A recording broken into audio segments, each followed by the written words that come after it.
yards in a time of 52.92, a new high school national record. Back to back to back to back state champions.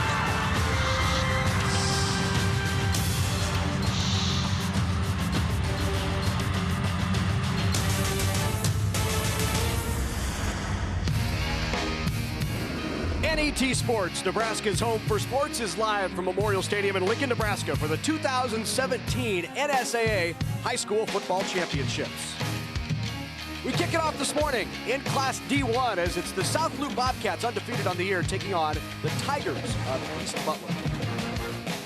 And good morning, everyone. I'm Larry Putney, along with former Husker Damon Benning. Great to have you back with us for another day of state high school football championships. Hard to believe it's that time all year. We will crown 6 titles over the next 2 days right here on NET. We kick off this morning with South Loup and East Butler. South Loup undefeated, and I suppose if they're going to get it done, they'll rush the ball. Yeah, it's easy to have a rush to judgment, right? He starts at the quarterback spot with rush. And a guy that's part of that 3,000-yard club, right? I mean, 1,700 yards on the ground. 43 touchdowns. He's thrown for over 1,400 yards via the air. He can get you a couple of different ways, but it's the legs of Jack Rush that really set him apart as you take a look at that gaudy 147.6 a game. Another quarterback we'll be looking at, East Butler's Dalton Bohach. Yeah, he's equally as talented, a little more conventional. Again, another 3,000-yard club member. 1,000 on the ground. He's got over 1,900 through the air. A little bit more offensive balance for East Butler, and they'll need it against a very stingy South Loup defense. Time now to introduce you to the newest member of the NET broadcast team. Let's go down to the field with Doug Duda. Hey, thanks, guys. Great to be here with you. A pleasure working with you. I'll tell you what, you take a look at these two football teams here today. There's always interesting stories, especially when you get to the small schools. You've got Andy Schwartz at South Loup, able to coach his son Blake, who was a little banged up towards the end of the season, able to come back and contribute with Rush, especially on the offensive side of the football. Then you look over at Coach Biltoff for East Butler. He's been the elementary school principal for the last 7 years, the coach for 16 years. He's been able to watch these guys come up through first, second grade elementary. And it's one of those when you go, you know what? When is this team going to be really, really good? Oh, man, that 5th grade class, that 6th grade class. Well, those classes are here now, and Coach Biltoff's been able to watch them grow from little guys that have been helping them and enjoying football to hopefully for East Butler leading them to a state championship today. Guys? All right, thanks, Doug. Good to have you with us here on NET. Hey, that's one of the unique and interesting perspectives of the small communities, the smaller classes, is like Doug just said, you can have an opportunity to watch those kids grow up throughout their entire career and eventually get here and make big contributions for the entire community. Yeah, it's the great equalizer to having feeder programs, right? Because I think a lot of times in, like, let's say Class A or Class B and some bigger communities, you really have to invest in those feeder programs so you can have a good feel of what's going on with the youth kind of in the community. When those youth live right there and are that close in the community, kind of alleviates that a little bit if the numbers keep up with the demand. We've got a great day here at Memorial Stadium, not only temperature-wise, but also right here on NET. We will crown 3 state champs. D1, D2 comes up later this afternoon at 2:30. That's going to be Bruning, Davenport, Shickley, BDS against Blue Hill. And then tonight at 7, Scott Catholic back once again for, I believe, the 4th time in 5 years. They'll take on York. Glenn Snodgrass brings his club down, looking for a state title in Class B tonight. But we kick it off this morning right here with South Loup and East Butler. East Butler comes in at 10-2 on the year. Head coach Sean Biltoff in his 16th year has led these Tigers to that 10-2 record. The 2 losses on the schedule came in the first game against Howells Dodge and then also against Palmer. South Loup Bobcats are, there's a look at the East Butler schedule, 10-2. The loss in that opening game to Howells Dodge, 26-20 in a tight one. You scoot down the schedule just a bit and you see the other loss to Palmer. That was in the pouring rain where they did not get on the board. They lost that one 6-0, but then came back later in the year and beat Howells Dodge, one of the 2 teams to beat them right before coming down here to state. So in the semifinal for these championships, it was East Butler knocking off Howells Dodge 22-12. Pretty battle tested. If you want the equalizer in terms of schedule and the ultimate competition, a team that we're used to seeing playing for state championships in Howells Dodge, you get them twice in the year and get a chance to avenge the loss. You know that they're battle tested. And South Loup, they come in at 12-0 on the year, have yet to lose a game, an average of 50 points per game. They have allowed just 15. And you look up and down the schedule, they really have not had a close game. The closest game they had was 2 touchdowns, and that was a win over Elm Creek. You see at the bottom there, 47-26. And they actually played Elm Creek again later, 36-22, and that was the closest game they had played. It was a 14-point win. Time now for introduction of our players for that. So let's go to Heath Kramer. 17, Nebraska School Activities Association Football Championship Finals. For today's Class D1 contest between the South Loup Bobcats and the East Butler Tigers.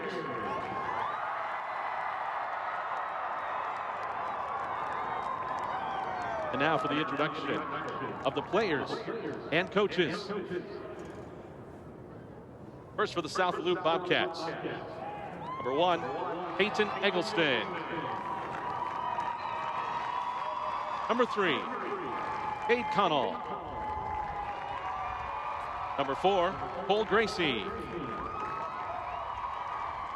Number 5, Jack Rush. Number 6, Landon Fern. Number 7, Grant Jones. Number 8, Dalton Donegan. Number 24, Cooper Taylor. Number 25, Blake Schwartz. Number 26, Leighton Bubach. Number 28, Chase Connell. Number 30, Gavin Robertson. Number 32, Blake Brown. Number 50, Marshall Still. Number 62, Weston Kunkey. And number 64, Jarrett Buckholtz. The head coach for the Bobcats is Andy Schwartz. And now, for the rest of the South Loup Bobcats, players and coaches.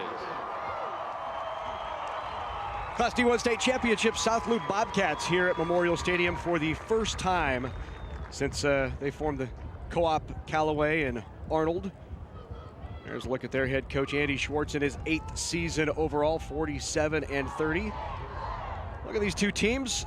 Here's the comparison between the two. You see both score at a high rate, hold their opponents to very few, rack up a lot of yards, and the takeaway is pretty good for both teams defensively. Fairly even matchup statistically.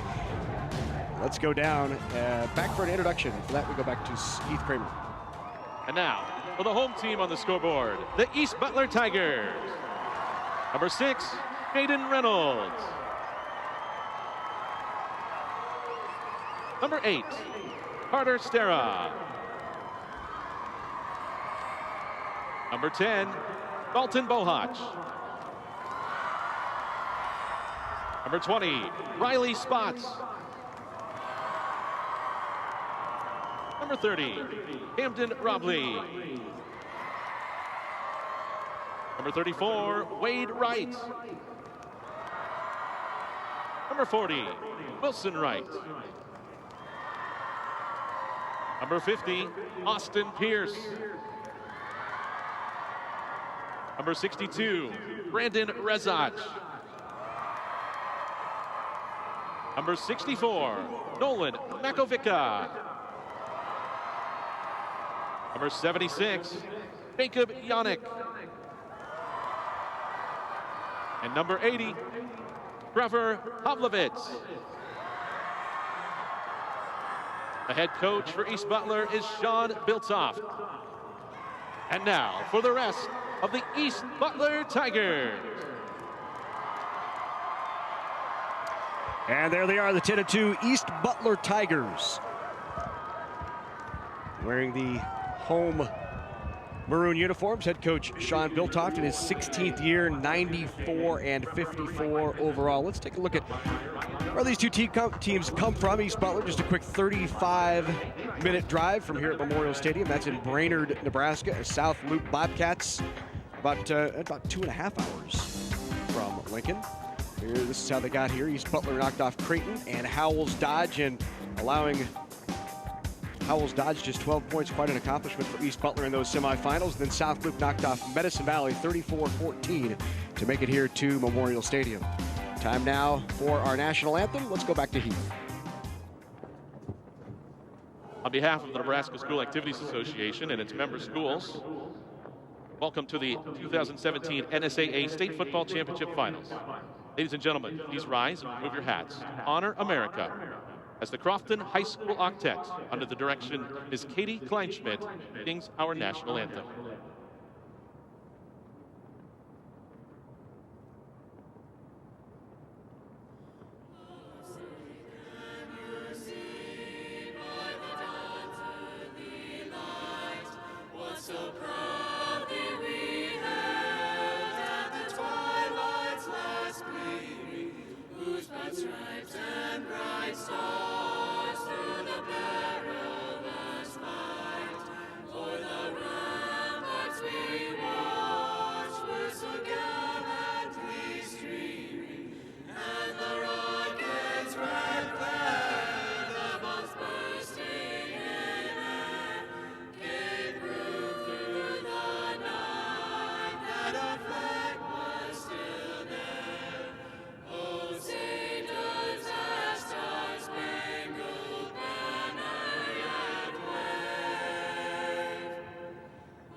So that concludes our pregame festivities here at Memorial Stadium. We're getting set for the Class D2 State Championship. We'll be right back for the kickoff on NET Sports.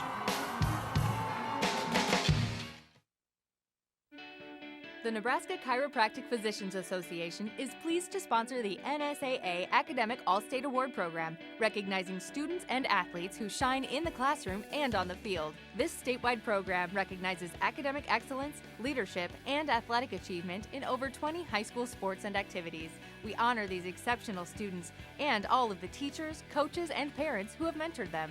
Together, we can continue to make Nebraska a great place to live, learn, and play. Have you ever wondered what happens to soybeans after they're harvested? Every year, soybean farmers invest a portion of their soybean revenue to fund research, marketing, and promotion, which is called the Nebraska Soybean Checkoff.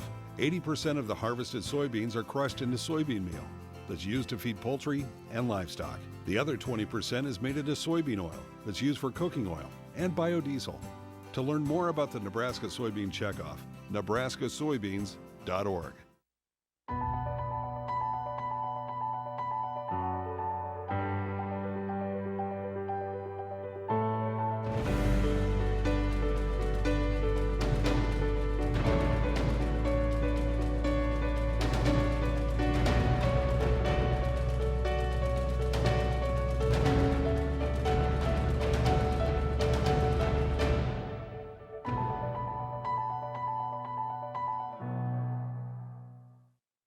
Hi folks, Tommy Emmanuel here. I can't wait to come and play in your beautiful city. That's Lincoln, Nebraska. I've never been there before.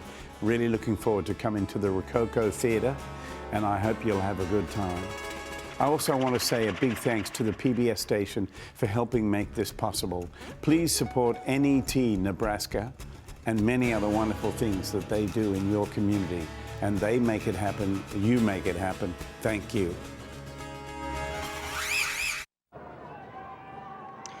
Could not have better conditions for a mid-October day here in Nebraska. 48 degrees, sunny skies. We have a breeze at about 18, but no complaints here for state championship football. Mike Henderson is our ref. Ryan Thomas, Justin Miller, Nate Seitz, Rick Jansen, and Rick Stromer is our red hat. That's your officiating crew for this Class D1 state championship between the South Loup Bobcats and the East Butler Tigers. Kicking it off for the Tigers will be Camden Robley, the 6'1 senior, back deep. There's a look at Jaden Reynolds. Reynolds, along with Jace Connell, will be back deep for South Loup. Underway here in the D1 title game. Kept in and gathered in there by Connell. He's out past the 10, 15, still on his feet. Out near the 20-yard line. And we say 20, and even though you see 30 on the field, we'll remind you this is 8-man football in Class D1 and D2, so they have shortened the fields here, 80-yard fields. Outstanding job with the field preparation, too, because the first thing that you'll notice if you're looking from where we are, and you'll see it at home here shortly, is the goalposts are portable and moved in quite a bit. So we'll see how if that messes with any kicking eyes here later. So Jack Rush at the quarterback for the Bobcats. Rush back to throw right away. Will go up top, lofts one just over the hands of his intended receiver. That's Cade Connell, the 6'2 senior. Bring up 2nd down and 10. Here's a look at the impact players, Damon. Yeah, and we take a look right away at the pass attempted with Cade Connell. One of the great two-sport athletes in his community, a tremendous basketball player, deadly from around the arc. So you see if you get a ball anywhere near him up in the air, he can go get it. He knows how to high point it. So 2nd and 10 for Jack Rush. He is a 6'4 senior starting quarterback. He's been the starting quarterback since entering high school his freshman year. You will see this a lot out of Jack Rush. He keeps there off the option. He rushed for better than 1,400 yards this season. Yeah, took a good shot right away early. That's the problem with the dual threat quarterback as we take a look at the replay. You know, just a little, their version of the speed option. The leg underneath just a little bit pinned on the way down. We've seen some key injuries early together working state finals. That's always something to keep an eye on where depth is paramount. And in so many of these games, you have 1, 2, 3 athletes who really can carry a team. Jack Rush, certainly one of those, is that pass just over the fingertips of Landon Fern. Nice job defensively for East Butler. On the tip, that was Dalton Bohach. Really good pass protection here. Got a good look at it. That's a tough window throw. You'd like to see 2 hands with that one, and that's a really good ball. Reynolds might have wanted a mulligan. So Cade Connell now to punt it away. I think that's Jack Rush punting it away. Angles it toward the sideline and out at the 20-yard line, and that's where the Tigers will take over. No score here early on in the D1 title game between East Butler and South Loup.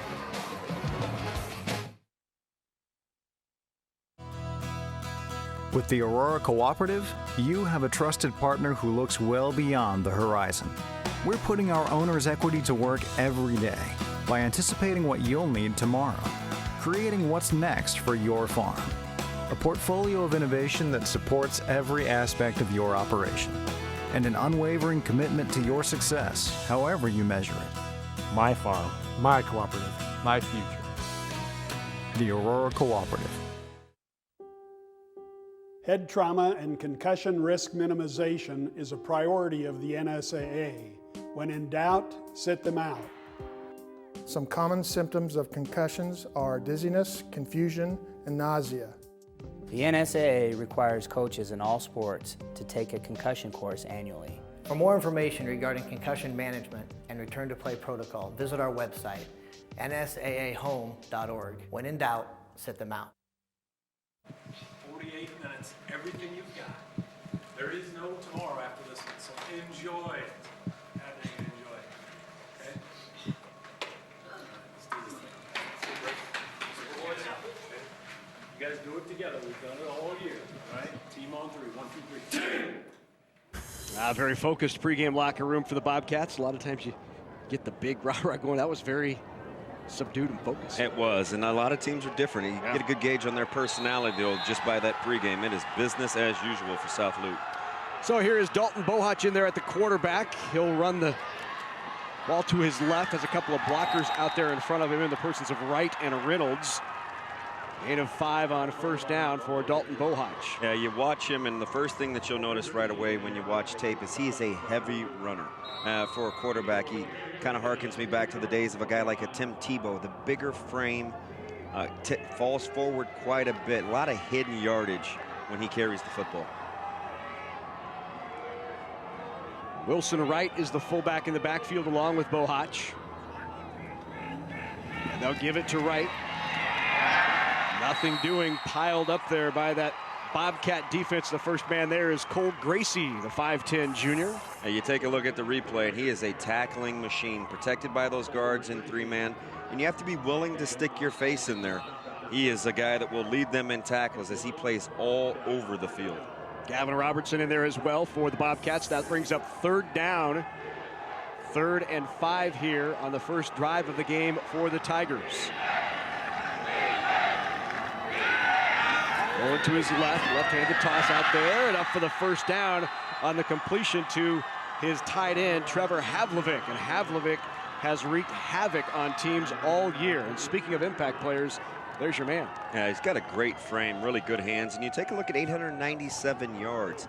That's quite a bit on an 80-yard football field. And we talked about Bohach earlier as the dual threat guy. He's going to have to get a little bit of help on the ground from Cannon Robley as well. And for South Loup, when you get to take a look at a guy like Still, look at those total tackles. You'll call his name a ton today. First down. Bohach again, good blocking out in front, right level to block. That's a gain of 7 or 8 on first down for Dalton Bohach. Now he wears on you as the game progresses, right? You see contact made after about a 4 or 5 yard carry, yet you are second and short as you watch him fall forward from the time he's hit. There's an additional 3.5 yards right there after contact. Dalton Bohach really had to step up after the injury to their leading rusher and running back, Carter Stara. Stara out with a knee injury in the 8th game of the year. We understand he's back in uniform, hoping to play here in the state championship game. But there's Bohach once again, follows his blockers right up the middle for another Tiger first down. You get a big frame like that behind a lead blocker. It's a lot of mass moving at you in a very small space right now. South Loup figuring out in a hurry. East Butler likes to go power. They'll be more downhill than they are east and west.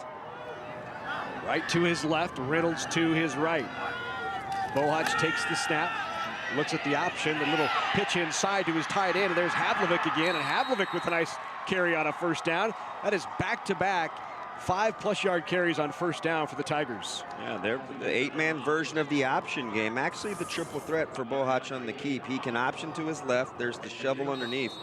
Really puts that end in a bind. Not sure if he should play the cue or take a look at the shovel underneath. Nice read right there by Bohach.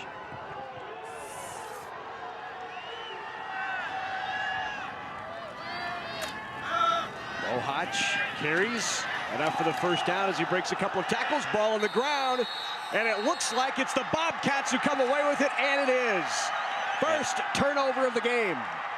That's a big one, too. You saw the yards after contact, but the ball in the wrong arm. It's big fundamentals right here as we take a look at the replay. You watch the nice gain. He sees the crease, splits it. Oh, he did have it in the left arm. Just a nice job hustling right there from South Loup. And Johnny's on the spot. Multiple. And you have to really be committed. First tackle initiated right there by Gracie again. Jace Connell on the recovery.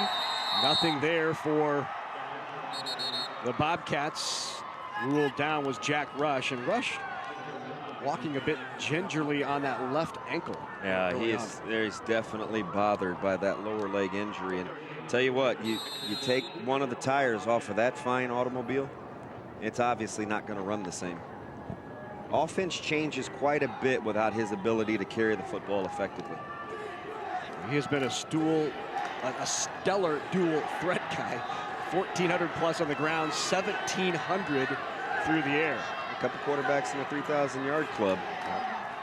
Here he is again. A nice gain of 5 or 6 there. That'll bring up 3rd down and short for the Bobcats. That's what South Loop's got to do. It's no different whether it's 8 or 11 men or 12 in the CFL. You need to stay on schedule. They put themselves in 3rd and short, which is very manageable and almost guaranteed 2-down distance right here for this explosive South Loup offense. Connell and Fernie now into the game for the Bobcats. 3rd down and 1. Rush under center. And a timeout called by Jack Rush as the play clock was ticking down to near no time. He takes the timeout. Well, this is a terrific D1 state championship game between East Butler and South Loup. Let's take a look at last year's title tilt in Class D1.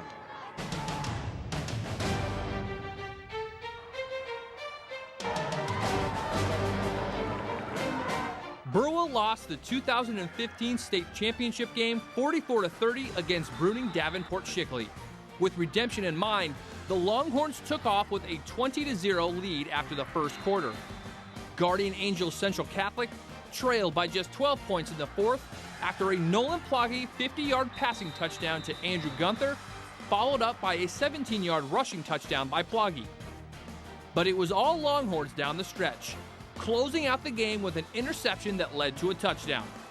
The Burwell Longhorns beat Guardian Angels Central Catholic 47-18 for their first Class D1 football state championship. That was a terrific game last year in D1, and we've got another good one here, South Loup and East Butler. Tigers did a nice job moving the ball on that first drive. Here's the first little nuance offensively for South Loup. Once again, Rush with the carry, and not much there on third down, and he's going to be short of a first. It's going to bring up fourth down for the Bobcats. Let's go down to the field to Doug. Yeah, guys, South Loup made it into the last game of the year last year against Elm Creek in a battle of unbeatens and lost, which really got them a bad draw. Burwell had been banged up. They drew Burwell in the first round last year, and Burwell started their run to the state finals with those two losses by beating South Loup. So they were able to avenge that loss when they played Elm Creek in the final game this year. Much better seed, and here they are.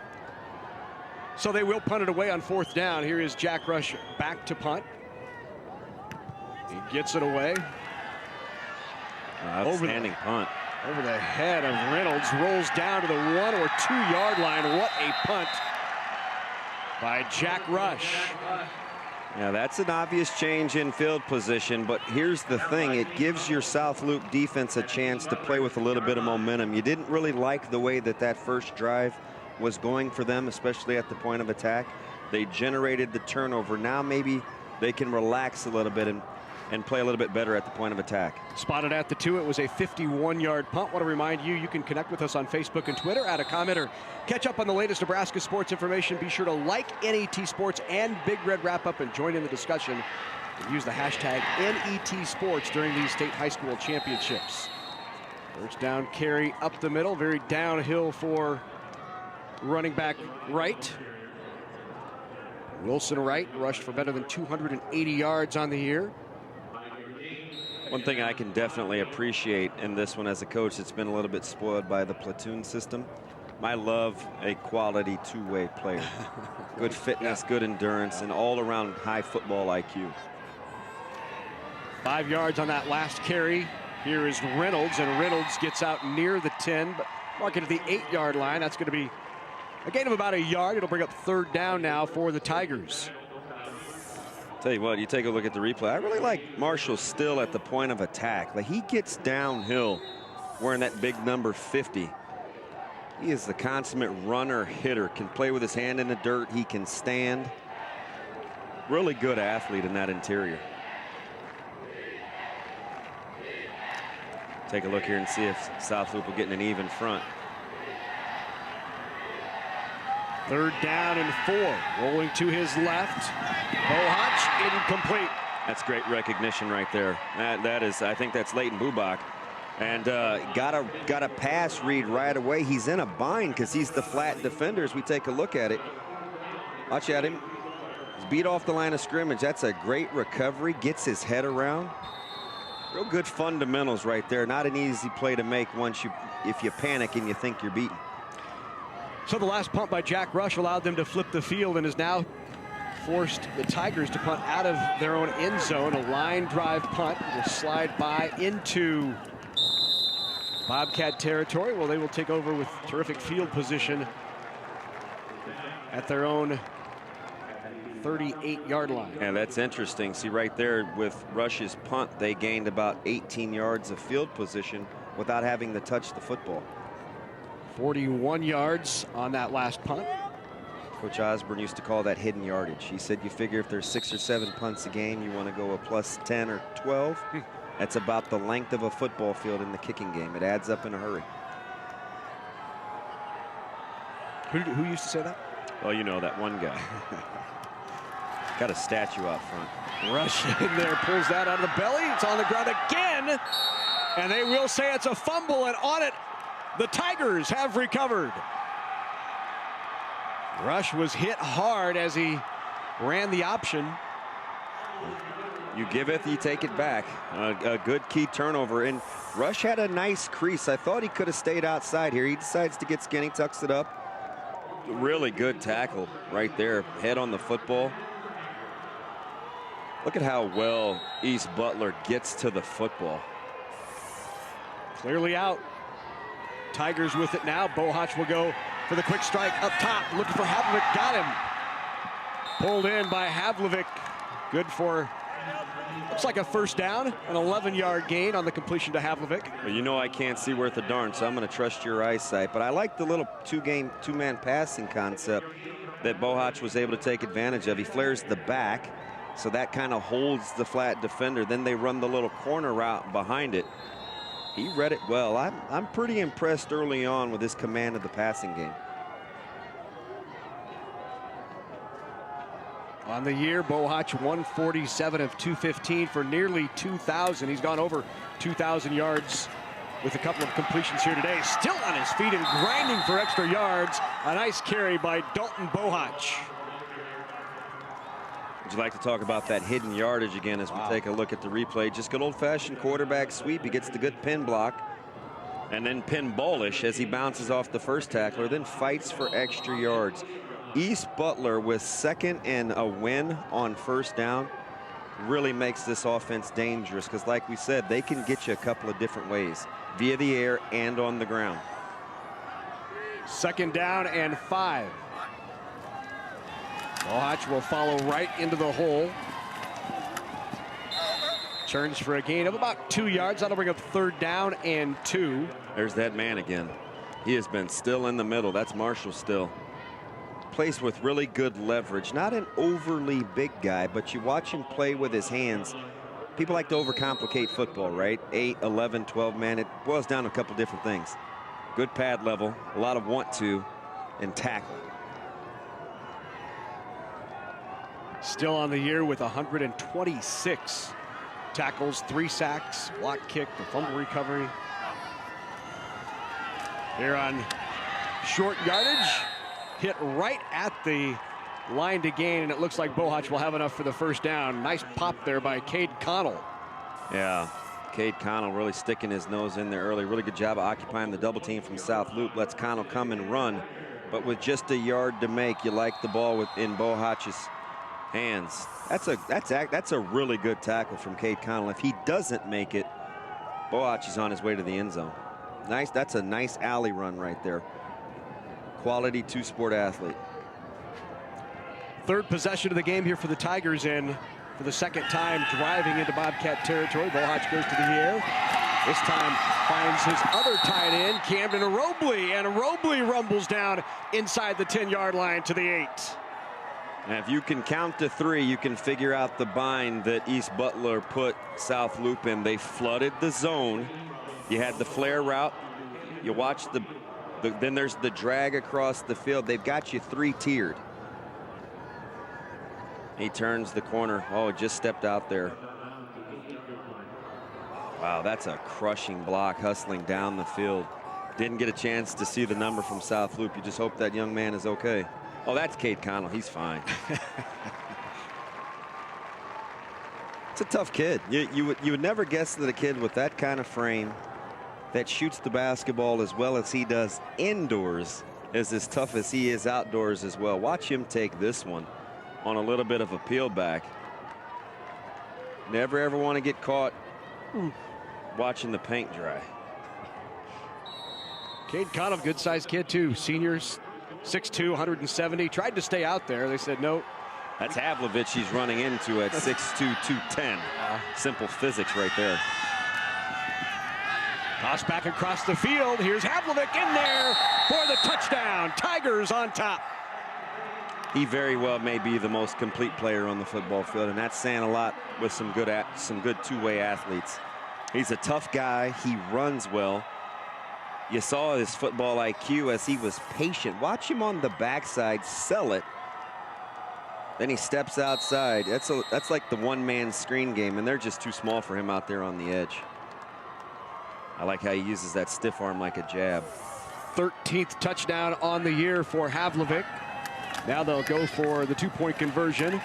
Nothing there for Bohach, but they do have the lead here early on in quarter number 1 in this Class D1 title game. Thanks to that young man right there, Trevor Havlovich, on the touchdown. Look at him sell the down block. He drug all the way across the field. Well conceived. Well, I like that. They even fooled me. I can't see the difference between a 6 and an 8. That's a great concept. And they caught him sleeping a little bit. Usually that won't have success against a zone. That's why you trust your eyes there. They deceive South Loup. If you're looking to be encouraged as a South Loup fan, much better at the point of attack against the interior run game. You've almost forced, at least early on, East Butler to start to attack the edges here a little bit. Well, reminder, you can watch NET Sports anytime and anywhere. Just download the free NET Nebraska app today. Watch college player profiles, full-length episodes from Big Red Wrap-Up, live web streams, and so much more. Search for NET Nebraska in the App Store or download free at netnebraska.org/apps. Oh yeah, 6-play, 44-yard drive. Just takes a minute 42. Pretty good efficiency. Robley kicks this one deep. It'll be taken at the 10-yard line by Jace Connell. Connell is hit after a short 6-yard return. And that's where the Bobcats will take over, down 6-0. Now, South Loop's had a difficult time getting much going here early on as you look at the scoring drive on that last one for East Butler. Yeah, 6-play, 44 yards, minute 42. And you're right, but if you're South Loup, you've been on schedule. You've had 3rd and manageable. You've got to start to win on 3rd and shorts, right? You've had a 3rd and 2 and a 3rd and 1 you didn't convert on. So build on your 1st and 2nd down success and then find a way to execute on 3rd. They're far from needing to panic right now. They can stay within the confines of their offense. They will try to get Jack Rush going here, the senior quarterback who has been the starting quarterback since his freshman year when they had just 1 win. Goes up top, got a man out there, complete reception by Cade Connell, touchdown, 1 play, 6 points. Yeah, he's the deal. He's a really good player. He caught my eye early. I was talking with Mike Sauter earlier about his 2-sport prowess, and oh boy, here come the blue balloons. 99 blue balloons. That used to be one of your favorite songs, didn't it? Just a little one-on-one. They fake the outside zone. Nice delivery right there from Rush. Ooh, the slight push off. He's used to being a rebounder as well. He knows that free hand is just that. It's free when they're tracking the ball. Nice concentration. And again, let's go back to his toughness. How about the shot that he took from Havlovich earlier? 2-point conversion, incomplete, and we are knotted at 6 after the 10th touchdown of the year for Connell. Let's go down to the field to Doug Duda. Well, guys, Cade Connell, I guess, wasn't hurt very long. He comes back from that big hit and makes a great touchdown catch here. And Damon, you talked about the portable Gold Coast being brought in. As we see from a lot of these championship D2 and D1 football teams, you usually don't have to worry about it. You're going to see him go for 2 probably every single time. You just hope it doesn't come down to a field goal, right? That's the only thing.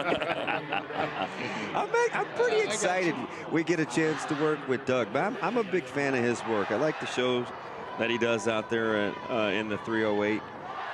It's a good day for me, right? I get a little LP and a little D squared. 1 play, 63 yards. How's that for an answer? That's a quick answer. And in an 8-man, you've got to really get your wits right about you, get ready to go back out and play defense, because sometimes when you get excited like that, all of a sudden those endorphins get released, and then you got to go back out and settle down and play some D. So the Bobcats now ready to kick it away. Marshall Still is there with the kick and drives that hard and through the end zone. No return for the Tigers. A nice little, that's a nice advantage in the 8-man game when you can kick the ball through the end zone. He's been an active young man here. Talk about Havlovich's athleticism. How about the big fella back returning kicks? Right. Yeah. All 205 pounds of him.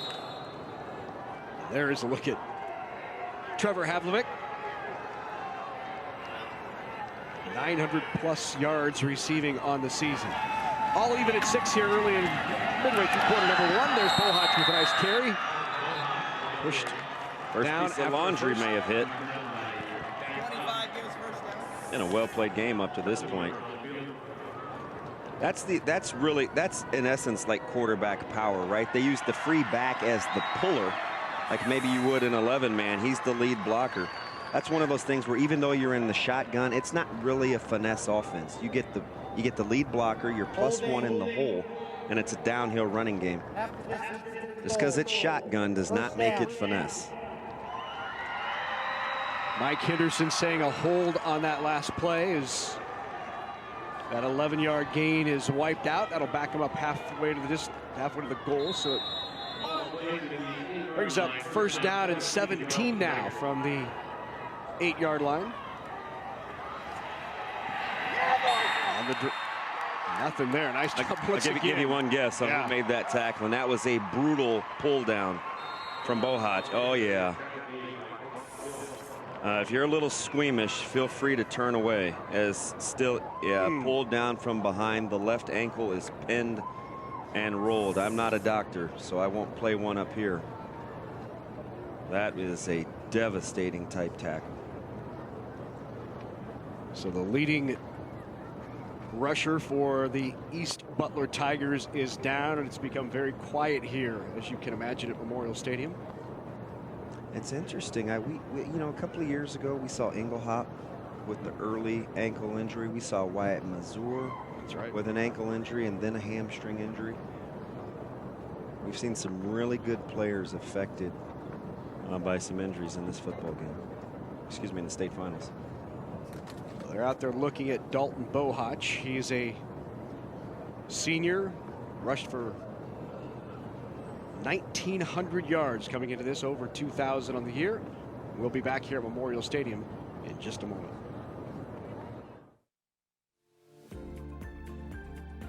Sportsmanship is the golden rule of sports. You should always treat others the way you want to be treated. Let the coaches coach, the referees ref, the fans cheer, and the players play. The memories you make now will last a long time, but the lessons you take away will last a lifetime. Right here and right now, I want all of you to decide. What kind of impact are you going to leave today?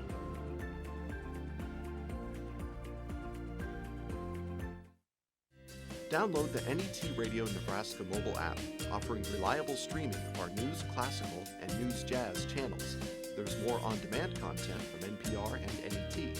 With this app, you can pause and rewind the live audio, view program schedules, and explore a variety of stories and interviews from NET News, Friday Live, and All About Books. It's free. Look for the NET Radio Nebraska app in the iTunes and Android markets. So Dalton Bohach has been helped to the bench, and that brings in Jaden Reynolds. Jaden Reynolds, the sophomore, 5'10". That kind of stresses them in multiple positions. Reynolds goes from running back to quarterback. They move Wade Wright into the other running back spot along with Wilson Wright. Here is Reynolds rolling to his left, has some room. Can he get the quarter? He does, on his feet, still in bounds. Nice carry by Reynolds. I think you're going to get a little bit of a face mask too there at the end. What you get with Reynolds is a little more straight ahead speed. He's a top line guy, left-handed as well, so the ball will come off right. Can use his left hand, I should say. Yeah, there's the face mask that comes in late.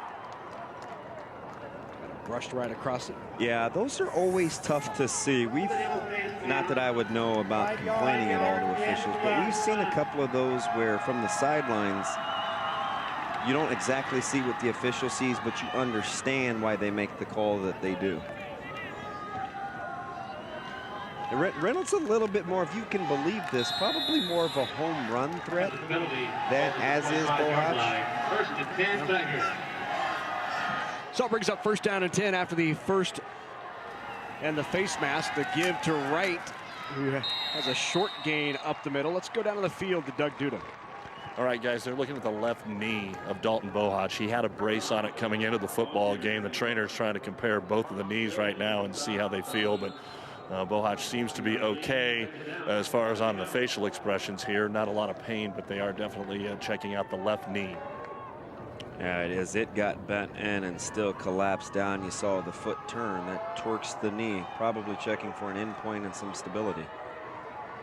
So out of the eye, here's the toss to Wright.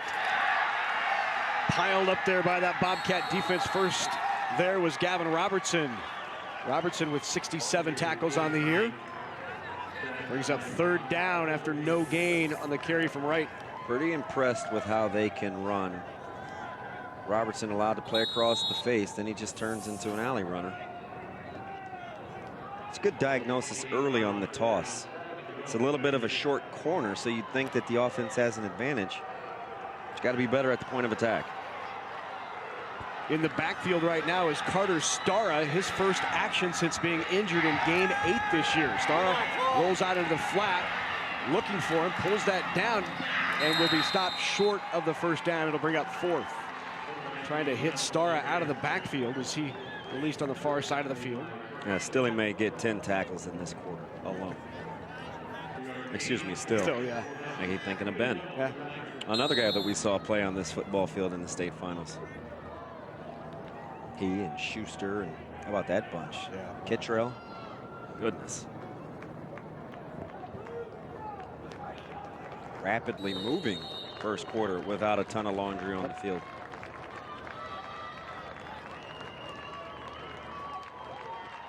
And a timeout called with 4 seconds to go here in the first. Timeout taken by the Bobcats. 4 seconds remain here in quarter number 1. Rather than flipping the field, looks like they want to make him kick into the wind is the idea here. And that is it's a brisk breeze at 18 miles an hour. And one in which I think you have to be familiar with to understand how to play it. You'll look at the flags and you'll think one thing, and then when you're on the field, it's another. It acts as more of a crosswind on field level. So the indicator is probably more of what's happening on the goalposts with those flags than it is the great American flag, the United States flag that's up there in the north end zone. So maybe not as breezy on the field, but still a timeout taken by the Bobcats to force the kick, the punt into the wind. So 4th down and 3. Havlovic, who does it all, is in there to punt away. The side of his foot, a driving punt that goes out at the 32-33 yard line, and that's where South Loup will take over. After 1 quarter of play, we are all even at 6 in the D1 title game. Both clubs getting on the board. Touchdown by Havlovic and the big strike from South Loup.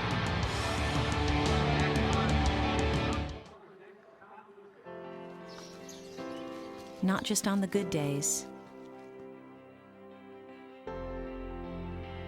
Not just on the challenging ones. Not just during business hours. Or when relaxing.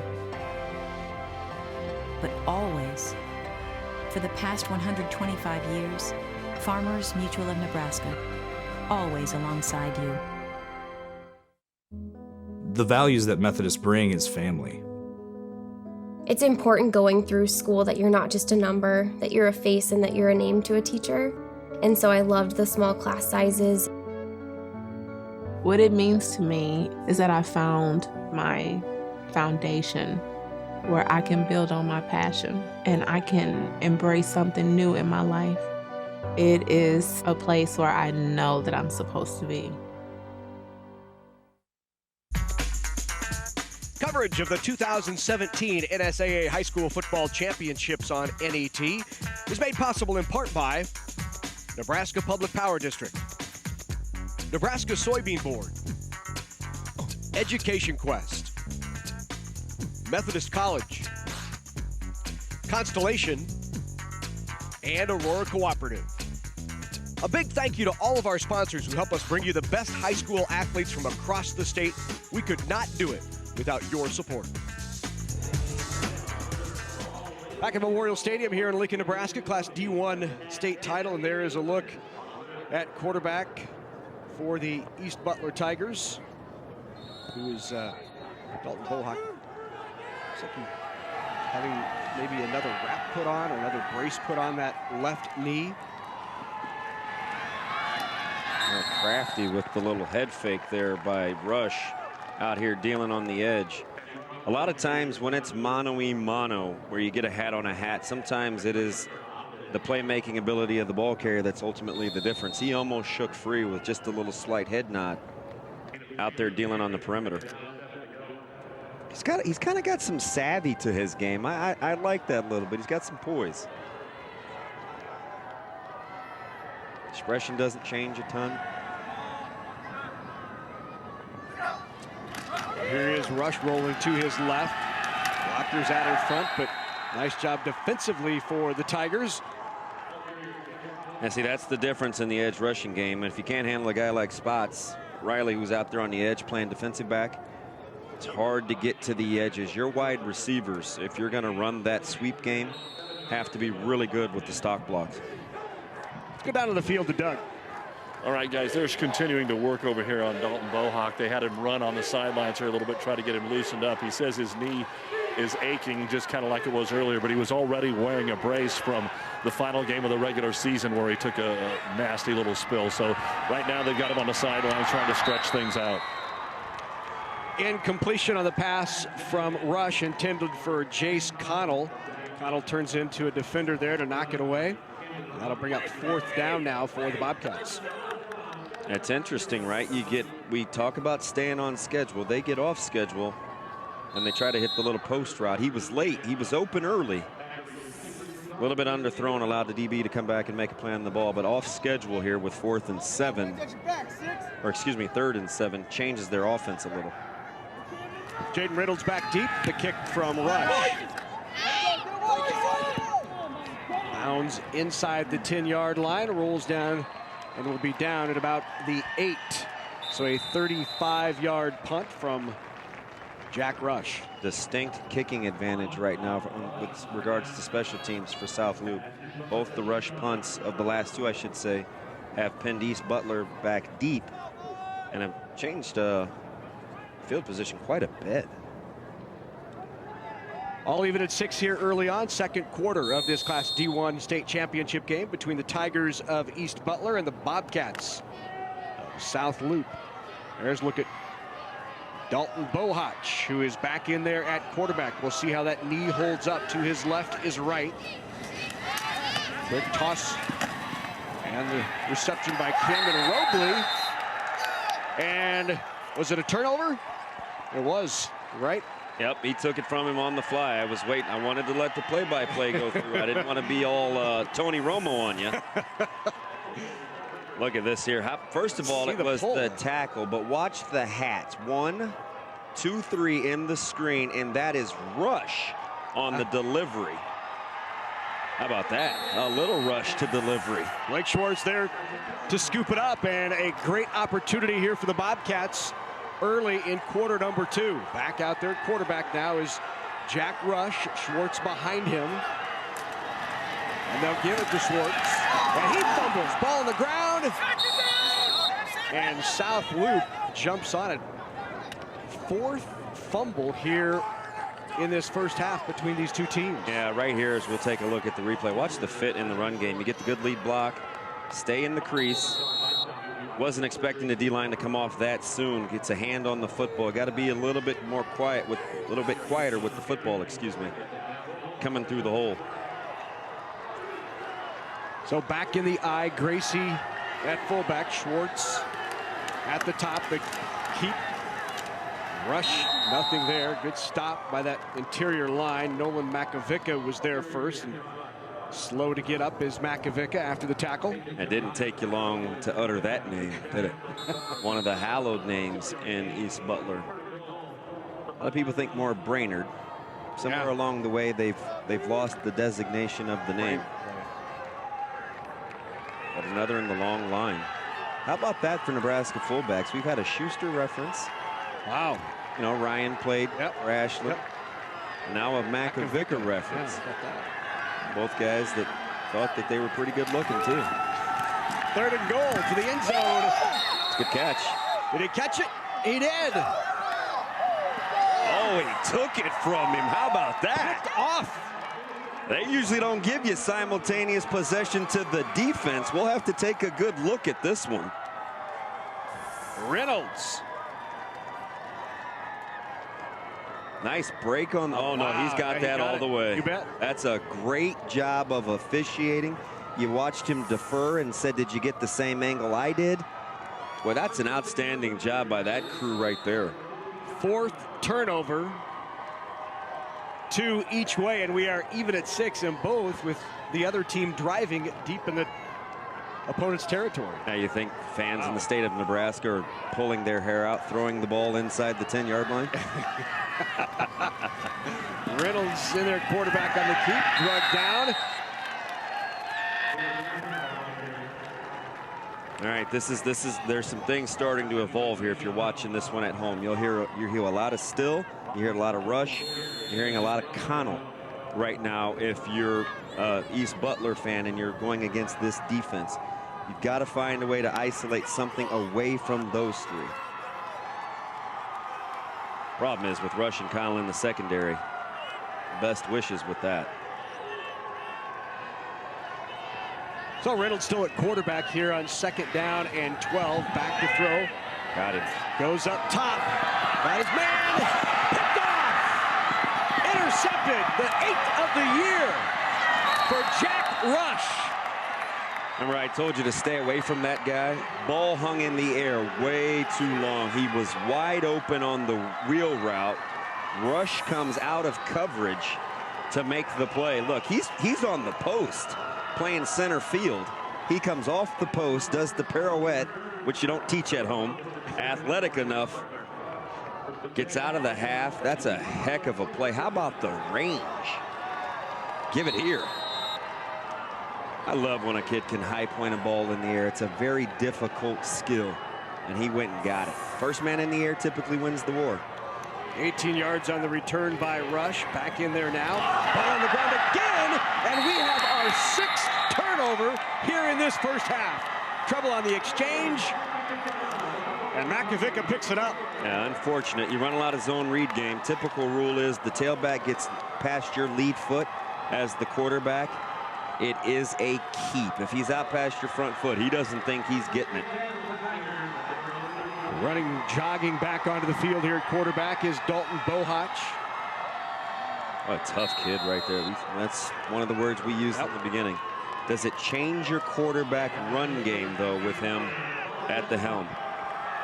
Has the brace.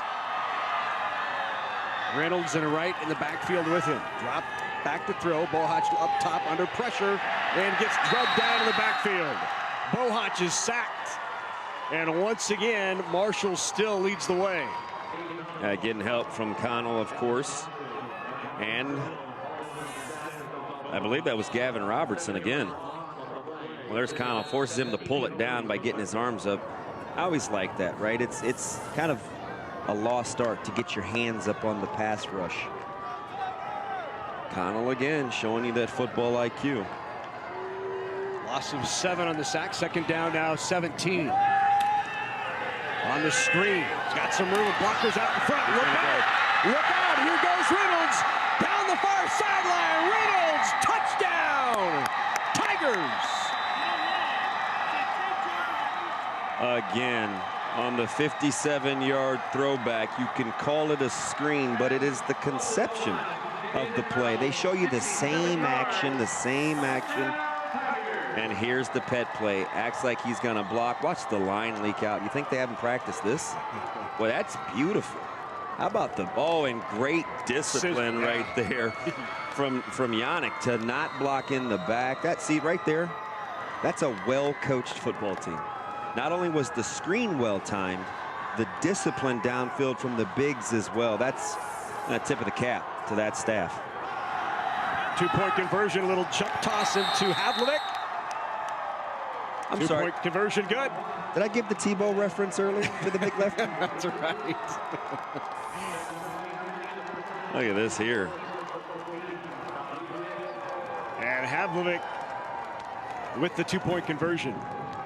That is nice. Well, time now for our NSAA championship trivia. If you can be the first person to email the correct answer to sports@netnebraska.org, you will win an NET Sports Crew t-shirt, size extra large. Our trivia question is, since 1975, East Butler has appeared in the NSAA football championship game only one other time. What year was that, and what was the outcome of that game? 1975, only one other time has East Butler been here. What year? What was the outcome? What was the score? 75, that's a year after one of the greatest years ever. 1974. You're that young, huh? Yeah. Or you're that old, yeah. mature. That's right. How about that? Appreciate that. How about how Uncle Mo just changed jerseys a couple of different times? And East Butler is the wardrobe that it fits the best right now as they take advantage of the turnover. 3 turnovers for each team, 6 total. Havlovic now to kick it away. Connell and Reynolds are both deep. Little squib along the ground. It'll be scooped up at the 15-yard line. Brought out past the 20 to about the 23-yard line by Jace Connell. And that's where the Bobcats will set up shop. And Jack Rush will try to even this game back up. 14-6 Tigers off of the big catch and run by Jaden Reynolds. And no need to be in a hurry here, right? You want to be efficient. You want to work quick, but not, well, for lack of a better term, be in a rush. Well, that was by accident. Okay. Oh, little trips here. Watch the backside. There's miscommunication right here. Top of the screen, you have 3. Here's Rush. Empty set. Looks up top, fires it over the middle, complete to Landon Fernie. Fernie with a nice gain on first down of about 16 yards. They'll bring up another 1st and 10 for the Bobcats. That's interesting as I get the notes from our crack statistician. Nobody likes to give up scores because what they do in return is just take one play to answer. As South Loup on their one-play drive get their points back. There's a really good concept going on with South Loup right now, the way that East Butler wants to play defense. They are flooding the zone here and getting them out of formation. They're doing it again. Good completion in the flat. Ball on the ground again! And recovered once again by the Tigers. Well, I tell you what. There is some hitting going on out there. Well, this is maddening if you're a coach, right? But it was interesting because both teams came in. I believe East Butler had South Loup had 25 takeaways. East Butler had 22. Both teams very adept at getting turnovers. How about this one? Too busy doing nothing. You got to get vertical. Playing with the football costs you, and there's that guy. Havlovic causes the turnover. Again, how about Camden Robley not giving ground or going for any of the head fakes, letting the cavalry come. First time we've seen Dalton Bohach carry since going out with that knee injury, so good to see that he feels comfortable running the ball. 5 yards on first down. See, I could play with Bohach. You take a look at that tackle if you remember what it looked like. Not only was the knee caved, but the way that the foot turned as well. You wondered if it was going to be an ankle injury. And he says, nah, no reason for you guys to speculate. Tough kid.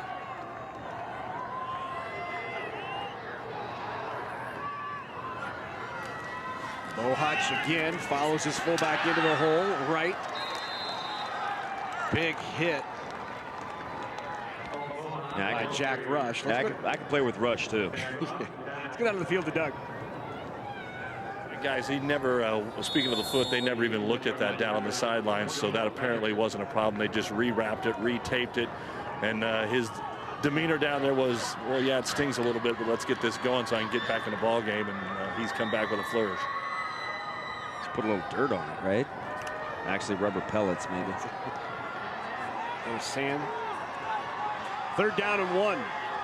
Out of the eye, the toss sweep to the right by Wright. He has enough for the first down, a gain of 5 yards. First down for the Tigers.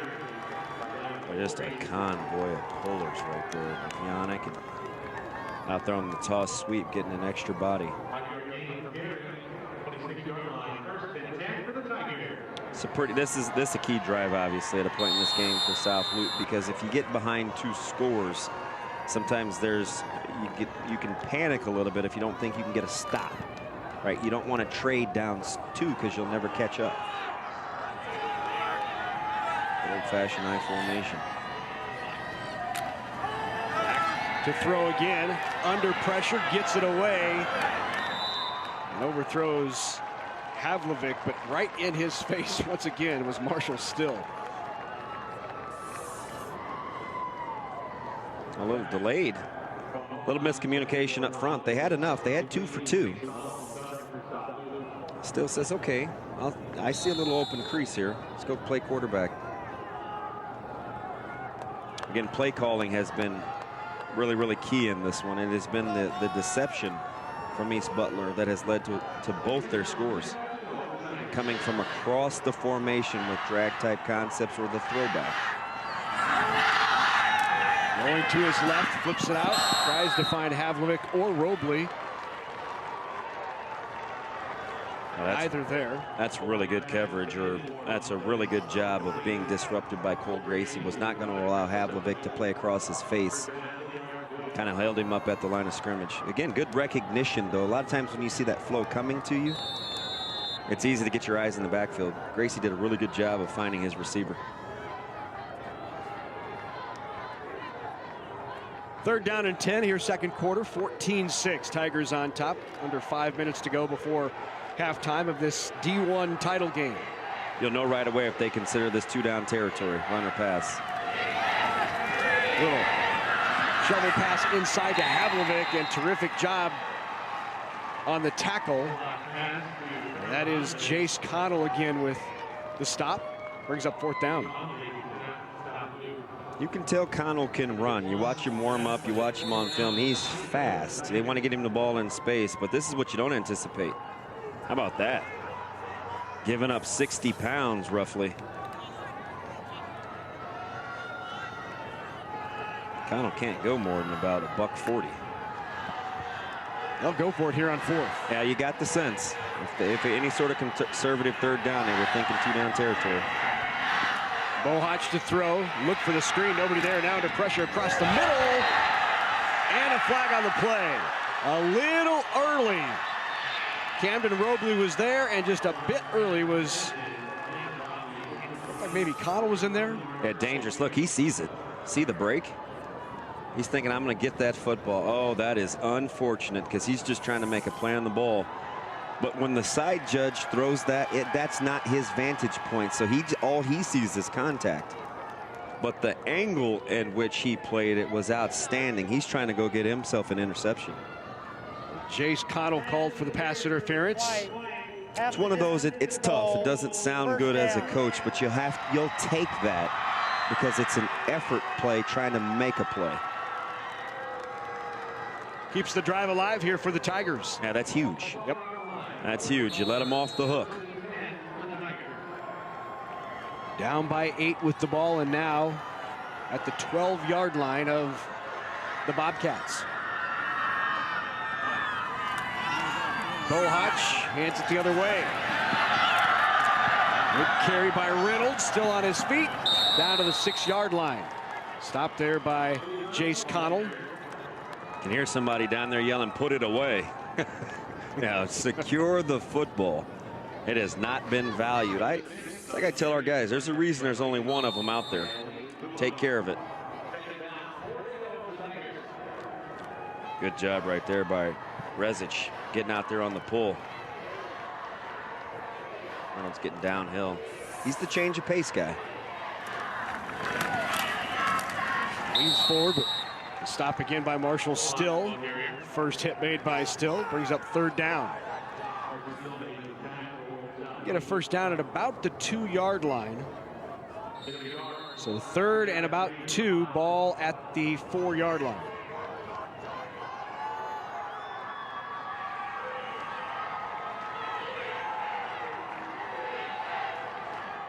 You almost have to all but guarantee they're thinking 2 downs to make this.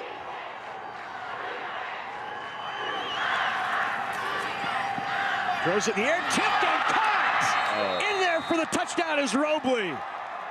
Oh my. Connell was there, had an opportunity, kept it alive. Great concentration by Camden Robley. Yeah, nice recognition too by Connell. He sees it coming. Ah, boy, that's tough. It's awkward. He's on the right side trying to use his right hand. And Hoops, he probably tries to make that play. He was in such good position. He could have used 2 hands at that one. Right back to it again. 2-point conversion, good. Yeah, back-to-back plays to Robley. You can see the concept now from East Butler. They are coming from misdirection, the drag routes, the delay flat type concepts. They are really playing on how well that South Loop runs. The little deception holding, we used to call that, it's like 47 dive pass, 2 delay flat. Right, he gives you the hesitation, then leaks out. There he is. 4 first-half turnovers by the Bobcats of South Loop have put them in a bit of a hole here in quarter number 2. 22-6, East Butler leads.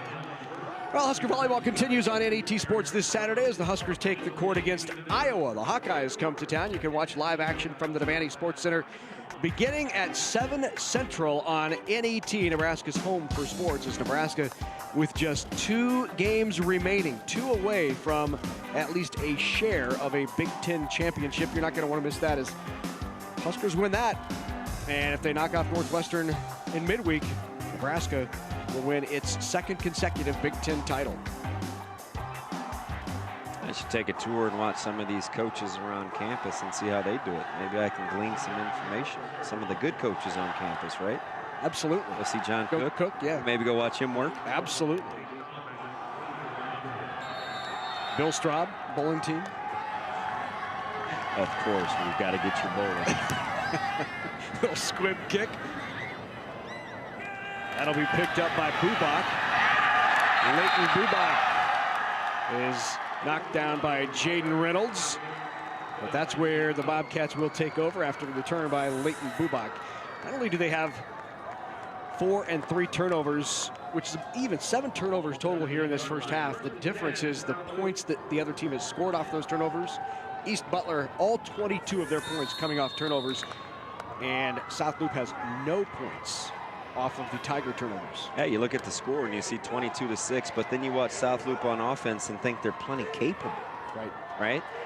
Got to take care of the football. Rush back in there at quarterback. He'll keep it himself. Stood up in the interior line by Brandon Rezach. And Rezach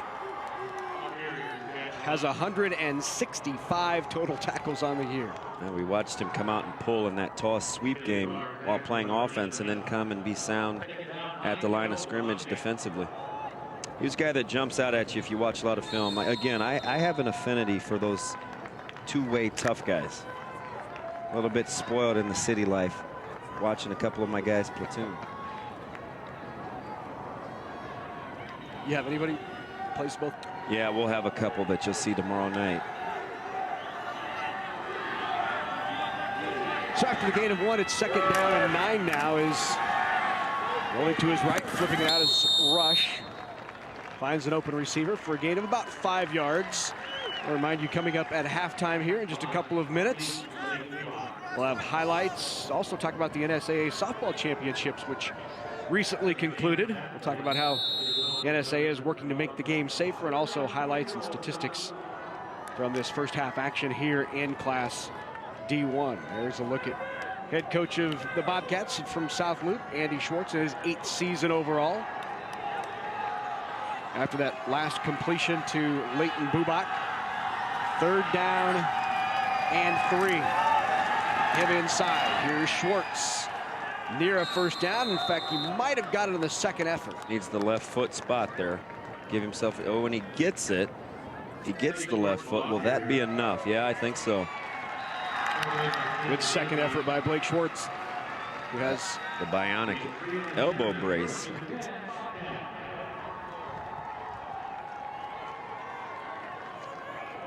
Just a minute 8 to go here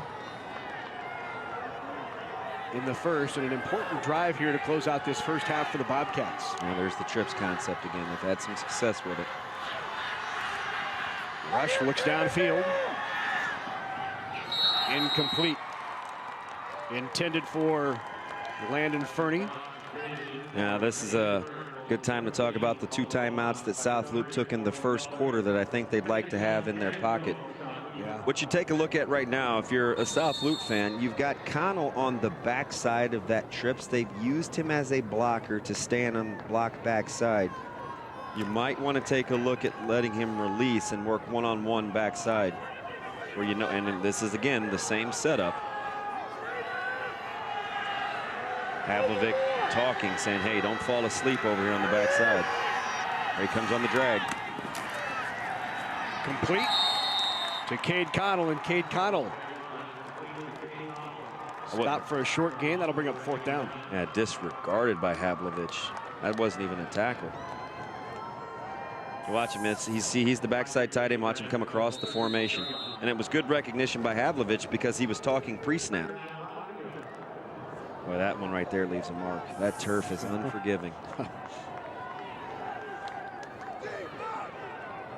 So 3rd down here, time ticking away inside 15 seconds now. Looked like maybe just time for a couple of quick plays on 3rd down. But you wonder why no timeout. Yeah. Incomplete. So 4 seconds to go here. It'll bring up 4th down and time for 1 play for the Bobcats. I understand you're probably not going to kick a field goal, but if you're going to try to score and use 2 downs to do it, probably grab a timeout, even though you're probably a little concerned you're going to leave East Butler with some time, but nothing more than about 4 or 5 seconds.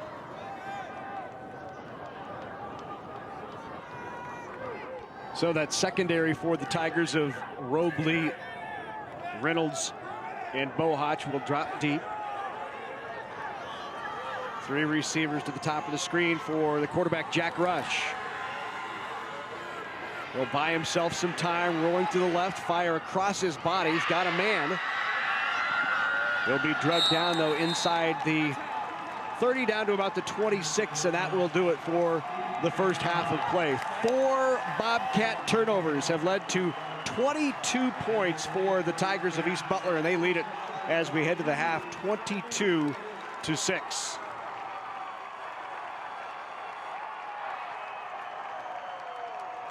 Doug Duda is down in the field with the head coach of the Tigers, Sean Biltoft.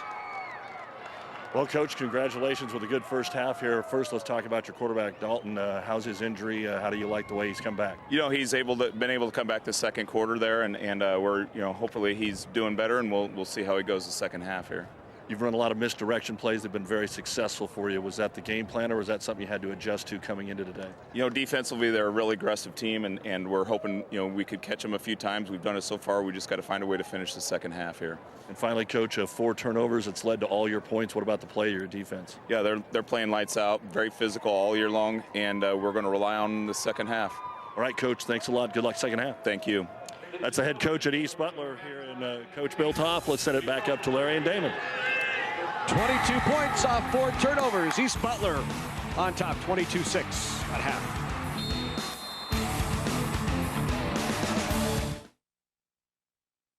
Constellation believes in developing the next generation of Nebraska leaders, and we've shown that support by contributing more than $197,000 to 4-H and FFA in the 60 Nebraska counties we serve. Constellation supplies natural gas for Nebraska homes, farms, ranches, and businesses. Through our support for 4-H and FFA, we're providing energy for Nebraska's future as well. Natural gas supply from Constellation. Whether it's spring planting, fall harvesting, or just a drive across the state, Soy Biodiesel helps a diesel-powered engine operate in a demanding job. Soybean oil from Nebraska soybeans makes biodiesel a renewable fuel that's also environmentally responsible. The soybean checkoff plays a major role in supporting the use and availability of biodiesel. The Nebraska Soybean Board, growing opportunity from the ground up. Earning my shield means... It means I'm always moving forward. Never stopping, always learning. It means rising to the challenge of my ambition. Earning my shield means having the confidence to hold my own with anyone from anywhere. It means more opportunities for me and my children. Earning my shield means it's never too early or late to set goals. What does it mean to earn your shield? I found out it don't.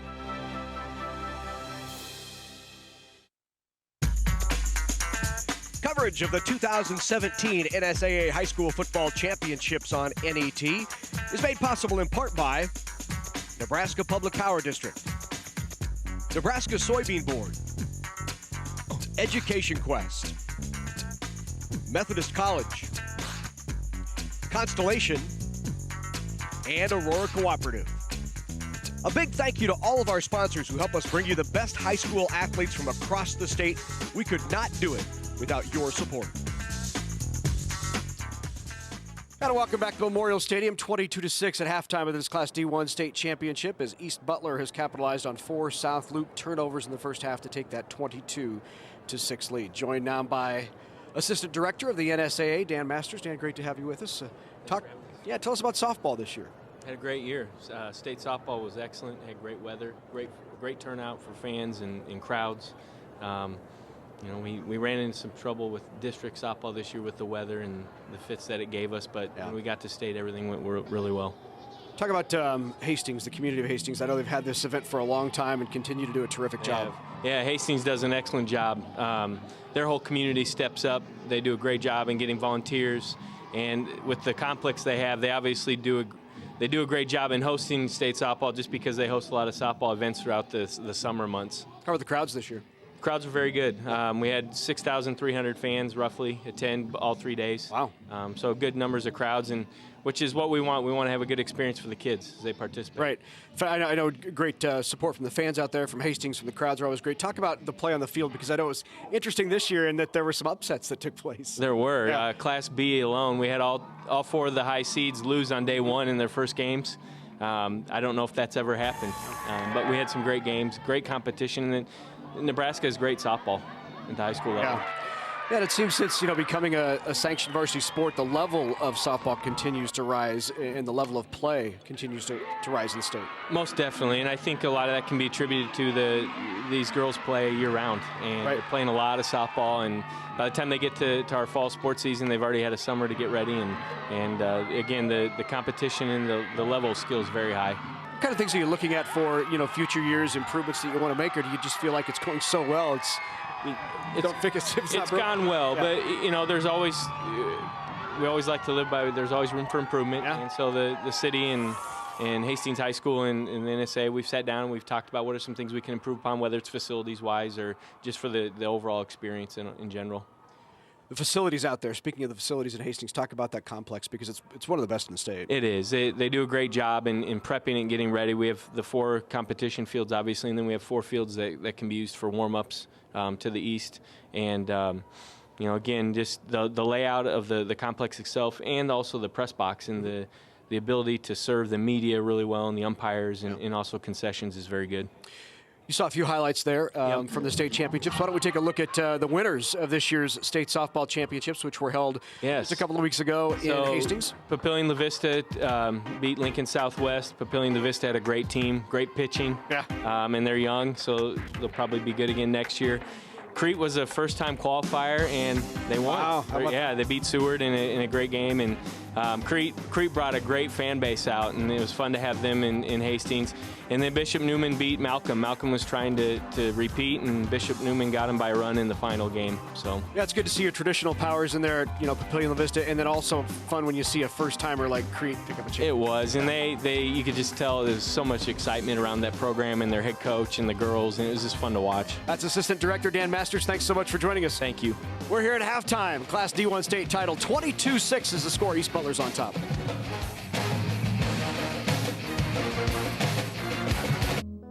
The values that Methodists bring is family. It's important going through school that you're not just a number, that you're a face and that you're a name to a teacher. And so I loved the small class sizes. What it means to me is that I found my foundation where I can build on my passion and I can embrace something new in my life. It is a place where I know that I'm supposed to be.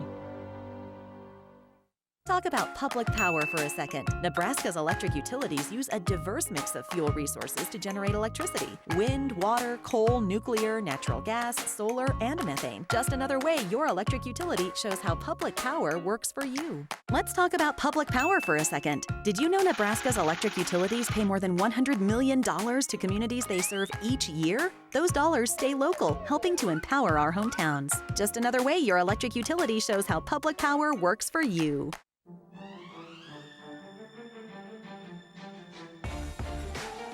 Watch NCAA volleyball on NET Sports. Iowa versus Nebraska, Saturday, November 25th at 7 Central on NET. Hi, I'm Perry Stoner. Sports fans tell us that NET brings Nebraska together through coverage of high school and college athletics. Contributions from hundreds of Sports Partners Club members make possible more than 200 hours of sports throughout the year. Members receive invitations to special events like tailgates with sports notables and live productions.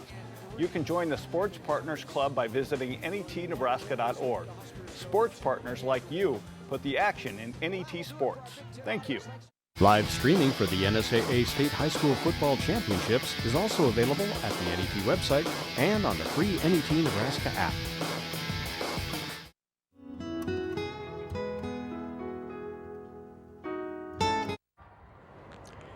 Back at Memorial Stadium in Lincoln, 22-6. East Butler on top of South Loup at the halftime. You know, safety in the game of football has been a especially hot topic lately, and especially also in the high school ranks with the state of Nebraska. See how schools in Omaha are gearing up to help protect their students.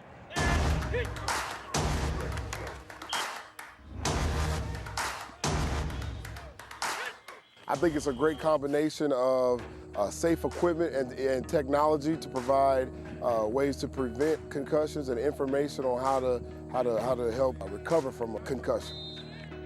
New data tracking football helmets have emerged in the Omaha area this fall. The helmets are designed to assess when a player has sustained a hard hit. The helmet does not diagnose a concussion. The helmet does not prevent a concussion. But it's another tool in our toolbox that our coaches and our athletic trainers have to truly take data and assess the safety and well-being of our kids. Separate donations made these helmets possible for all 7 Omaha public schools, Creighton Prep, and Bellevue East and West. I think that speaks volumes to their generosity and the big picture that they truly care about all kids. To have this for every single one of our high school football players is amazing.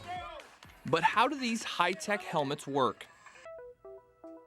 Inside each helmet are 5 sensors measuring impacts.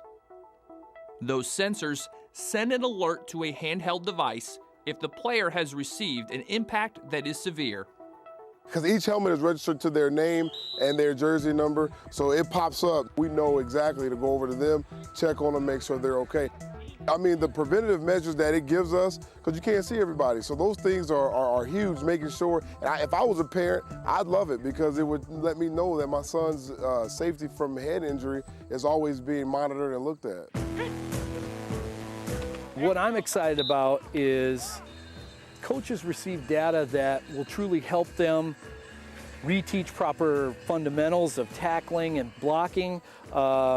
They can receive data that would show, hey, when we do this one drill, we have more alerts during this particular drill. Maybe we need to change something up with that. To be proactive, to kind of shape how our coaches structure practice, the kind of drills that they're doing, and to talk with individuals that perhaps are demonstrating poor fundamentals, they can rectify that. So it's truly an amazing tool. The response was very positive and it was overwhelming. I think the parents, they feel a little bit more at ease knowing that our kids are in the top of the line equipment that can help them be safe and provide information that, that our coaches and trainers can monitor to keep them safe. I don't think it'll ever be a non-factor, concussions, but I think it's making it safer and safer for parents to allow their kids to play it. Our community wants to see our kids be safe and do well, and I think that was a great message to send. We are extremely thankful for it, and parents are thankful that somebody would donate that amount of money to make sure their son's well-being is being looked after. Yeah, great to see that kind of technology and innovation really have an impact in making the game safer for all of our players. We are at halftime of this Class D1 state championship. Let's take a look at the highlights from half number one. And it was a turnover-filled, but also an offensive type of first half as Havlovic starts it off with a touchdown. Yeah, a lot of people stating their case for dominant two-way players. Havlovic is one of them. This guy's one as well. As we see Connell go get it. Terrific play there on the touchdown.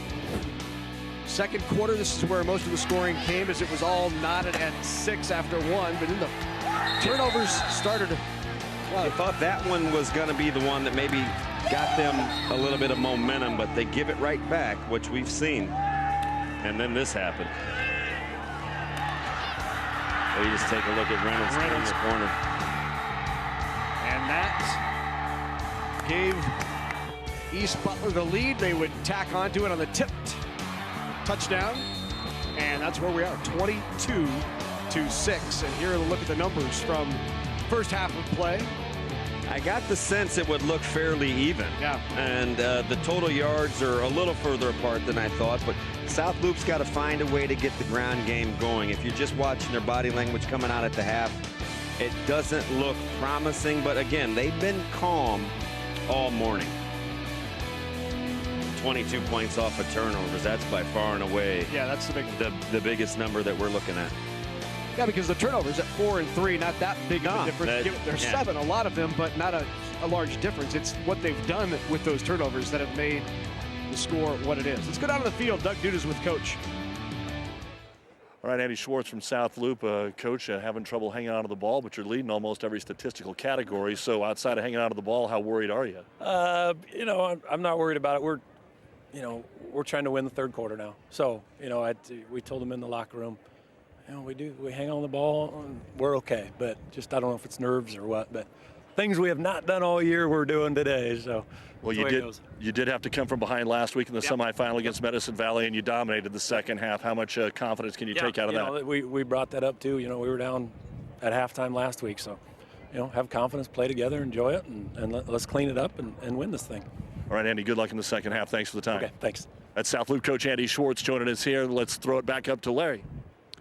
All right, thanks, Doug. We are at halftime getting ready for the third quarter of play at Memorial Stadium in the D1 state title game. We'll have that action for you coming up right here on NET Sports. Stay with us.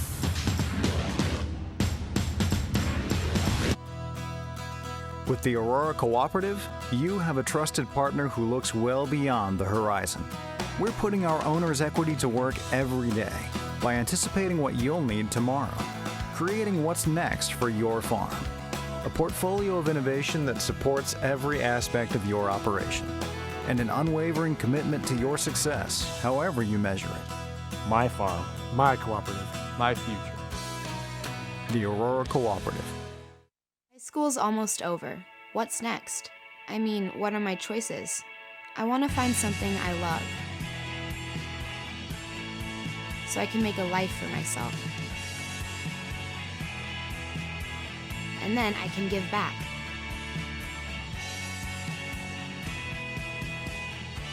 So, how do I get there? Take the next step with Education Quest College Planning Services by visiting educationquest.org. Think Wednesday on PBS for stories from the world around us. Stories of miniature miracles. A remarkable world is revealed. An animal arms race. So there's an animal with an incredible weapon. And hardship in America. It's tough because my mom and dad are poor. For stories that get you closer to life. Think Wednesday, starting at 8/7 Central. Think PBS. Coverage of the 2017 NSAA High School Football Championships on NET is made possible in part by Nebraska Public Power District, Nebraska Soybean Board, Education Quest, Methodist College, Constellation, and Aurora Cooperative. A big thank you to all of our sponsors who help us bring you the best high school athletes from across the state. We could not do it without your support. A quick reminder, you can also watch this morning's game live on your computer. You can watch it on your tablet. You can watch it on your smartphone. All you have to do is go to netnebraska.org/sports, or I'm sure you all have the free NET Nebraska app. I saw Damon downloading it here during the break. You can get that app at netnebraska.org/apps. You listen, as much as I like to listen to myself talk, you think I don't have that app? You probably already do. I'm totally kidding. But I do have the app. Is it real time? Is there any lag? Maybe I should be watching that. I think if you heard yourself talk just a few seconds later, it might. Yeah, it's not going to be any more confusing. But I still get all the good shots that I get from the guys in the truck. You now know how people at home feel listening to you, though. So boy. That's why I don't leave voicemails. I don't like to hear myself talk. In my head is bad enough. I'm a big body language guy, as you know. Yeah. Right? And I think South Loops is not great. Know what you're going to say, but this is a team that has always kind of had that. When we saw in the pregame locker room. Yeah, and I do like, if they're feeding off their coach, I do like his delivery, because he seems to understand that they're in control of what had happened out there. So still will kick it off, and it will be East Butler's ball here to start this second half of play. Breaks one tackle out past the 20 to about the 24-yard line on the return. Camden Robley. That's where that Tiger offense now will take over. Proverbial big drive here for both sides. So he kicked it off and he made the tackle as well. Nice job there by Marshall Still. I might call his name a couple more times. Does that even remotely surprise you how good he's been? Does not. Bohach is back in there now for the Tigers. And Bohach will follow those blockers, has some room to run. Just so patient. Hard to teach a ball carrier patience, right? Like why you let things happen up front. He needs time to have the puller. There's the kicker, the good wrap by Reynolds. I really like that, tailback getting in there. I talk to Milton and Xander about that all the time. Two guys you'll see tomorrow night, just about their patience. Not every play is going to be a big play, but you increase your chances if you allow things to happen up front. It doesn't feel right, but it usually turns out for the best. From Milton and Xander, I'm not familiar with those names. Can you tell us more? Well, hopefully you hear their names called quite a bit tomorrow night. We're going to see plenty of them tomorrow night. Okay. Yeah. That is the high school version of the played-out Thunder and Lightning. It's impressive. It's going to be fun to watch. 255 and 165, respectively. It's fun. 250. Really? 250? Yeah, he's every bit of it. Listed like a 220, 230. Yeah, and you'll see him go about 4.68 too at that size. Oh my gosh. It's a big boy. That'll be fun. Yeah. All right, 22-6 here as we begin third quarter of play. First drive of this second half for the Tigers, who already enjoy a 22-6 lead. Bohach again, and that knee looks much better now as he jumped outside on that one without any hesitation. A gain of 6 yards on first down. I really like the little nuances with the formations in 8-man. It's one of the things that when we started doing this together, I really got familiar with. Although being really good friends with TJ Scribner at Brownell Talbot, I got a really good chance to understand 8-man. But see how they formation South Loop right that. They put the 2 wide receivers flexed out wide. It really put small numbers in the box. Then you have a hat for a hat offensively. Really puts a lot of pressure on South Loop to win at the line of scrimmage. Here they go again. That's hard. Yeah. You got 5 for 5 there. Dips out of one tackle, but support there, and a nice job from that defensive secondary on the play by Blake Schwartz. There first was Cole Gracie. And it starts with winning at the line of scrimmage, and that's what South Loop has to do. You take a look at the living room view. See, that's like 3D, right? It started with Gracie getting penetration. He occupies eyes. then everybody else gets to play at the line of scrimmage. Gracie's played well. It's like, you know, the guys that have flashed defensively have kind of been for the South Loup bunch, but they find themselves down. Big third down here early in the second half. 3rd down and 8 for the Tigers. Bohach, pump fake, then goes over the middle, tipped away. Nice play defensively in the secondary by Jace Connell. Connell knocks that away. Really good recognition here. Look at him playing center field, reading the quarterback's eyes. He's got 2 posts. He's got one coming from his right and one coming from his left, but he's basically playing Bohach's eyes. He'd like that one back. A lot of green in front of him if he makes that play. The get it back right here on the punt. Jace Connell is deep. And he's dangerous too. He can flat out run. Havlovic drives it. One he can return.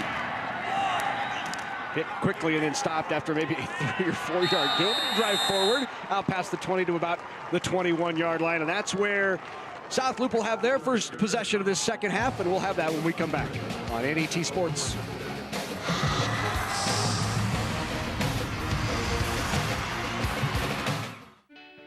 The Nebraska Chiropractic Physicians Association is pleased to sponsor the NSAA Academic All-State Award Program, recognizing students and athletes who shine in the classroom and on the field. This statewide program recognizes academic excellence, leadership, and athletic achievement in over 20 high school sports and activities. We honor these exceptional students and all of the teachers, coaches, and parents who have mentored them. Together, we can continue to make Nebraska a great place to live, learn, and play.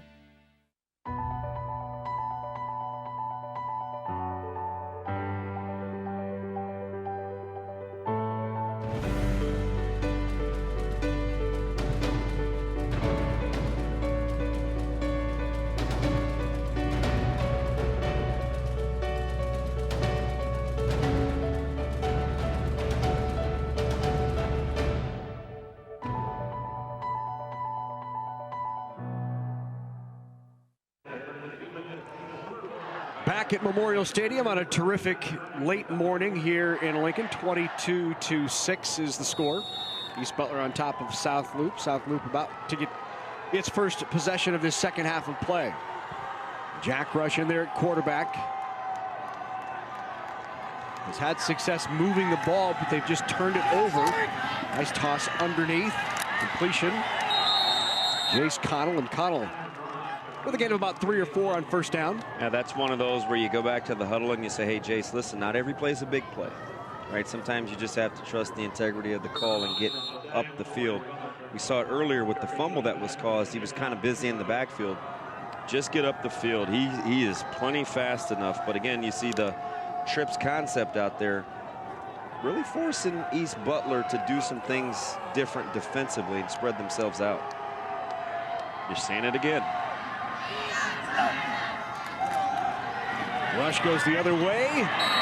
Just through the hands on a throw behind Cade Connell. There defensively was Camden Robley, who has 100+ tackles on the year. Yeah, just working one-on-one.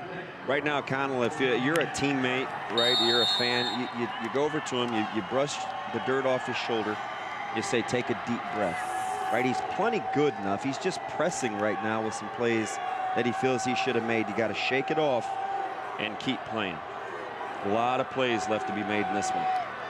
Landon Ferd, Cade, and Josh Connell at the top of the screen. Looked underneath, now goes long. He's got him out there. Connell, can he pull it in? No, had him momentarily. Yep. Nice job defensively by Robley to recover and knock it away. It's one of those he's probably got to come down with. He ran the double move, a little out and up. He shook free. The ball is there. Boy, that is a really good defensive play right there. It's Havlovic again. And not surprised. He'd like this one again. You got to go up and high point it, right? You can't let it come to you. Havlovic again getting down the field, 35 yards, all 210 pounds of him. So the Bobcats turned away on their first possession here of the second. They will punt it away. Here is Reynolds, who bobbles it momentarily and falls on it. And they have it at the 26. Check that, 16-yard line. 8:14 to go. Quarter number 3 of this Class D1 state championship, along with Damon Benning. I'm Larry Putney. Good to have you with us as East Butler leads it 22-6 after what was a turnover-riddled first half. 7 total turnovers, 4 for the Bobcats, 3 for East Butler. Those 4 turnovers led to 22 Tiger points. So after the 39-yard punt from Rush, the Tigers take over, and they'll give it to Reynolds. Reynolds gets the corner. Nice gain on first down. Well, he doesn't need much, does he? Just gets on the hip of Rezach and turns the corner. Watch 62 come out here and play in space. Kind of jumped inside a little bit, gave him the soft corner, and Reynolds will do the rest. Doesn't look like much when it happens in front of you real time, but then you look up and all of a sudden it's 2nd and 3. Jaden Reynolds at the top of the eye once again. Right, the fullback, they'll give to him. Good carry for a first down. And Wilson Wright. That ankle really giving Rush some problems. A little old school trap. You saw him grab that lower leg, Rush, at the end of that last play. You saw him reach down and grab that lower leg. He grabbed it as though it was almost like a bruise or shin type deal. Yep. But it also might be, if it's one of those sore ankles, don't move it anyway. He's not expecting it to go either. Bohach. Short game. Blake Schwartz was there for the tackle. So you take a look at South Loup. Not bad at the point of attack, right? Pretty stout. There's that hidden leaky yardage. You feel like you played that better than a 2nd and 6. It just adds up on you when you get a guy like Bohach who's continually falling forward. Quiet gain of 4 on the play. Yeah, they're playing at the line of scrimmage. You did not expect that to be a win on first down for East Butler, and you look up and they're on schedule.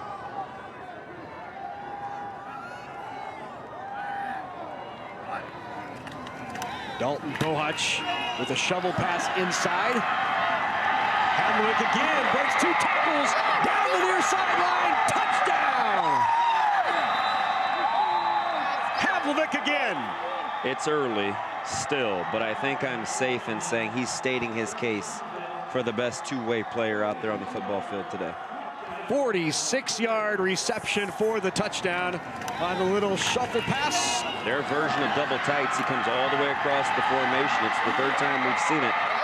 Then it's just the big fella, rumble, young man, rumble. Down the sidelines. Boy, how about the parabolic mics? Good on the crew down there from NET. Felt like it was in the living room. 2-point conversion. This time to Robley, and Robley pulls it in. And the lead is extended. East Butler on top, 30-6 here in the 3rd. That's gut check time right now for South Loup. You got to start with 1 drive at a time. The momentum has drastically changed here in the last 2 or 3 minutes. I just thought South Loup was a little flat-foot to be coming out in the second half with a little bit more of a sense of urgency. Well, those fans that have made the 45-minute drive from Brainerd down here to Memorial Stadium certainly excited to see this 30-6 lead, and a good crowd on hand from Brainerd East Butler, as that was a 46-yard touchdown run after the reception by Havlik. 4 plays on that last drive. And really good job. How about the South Loup fan battling back against the East Butler fan base? I mean, it's the best part of high school sports, right? When smaller communities and the whole towns come, it really gives you a feel for what high school football is all about. 2 really good, strong, well-represented fan bases here today, or this morning still. And we still have no doubt this is the right venue for this championship. I agree. I agree. There's something special about being here. Squib kick will be taken at 21. Dropped right there.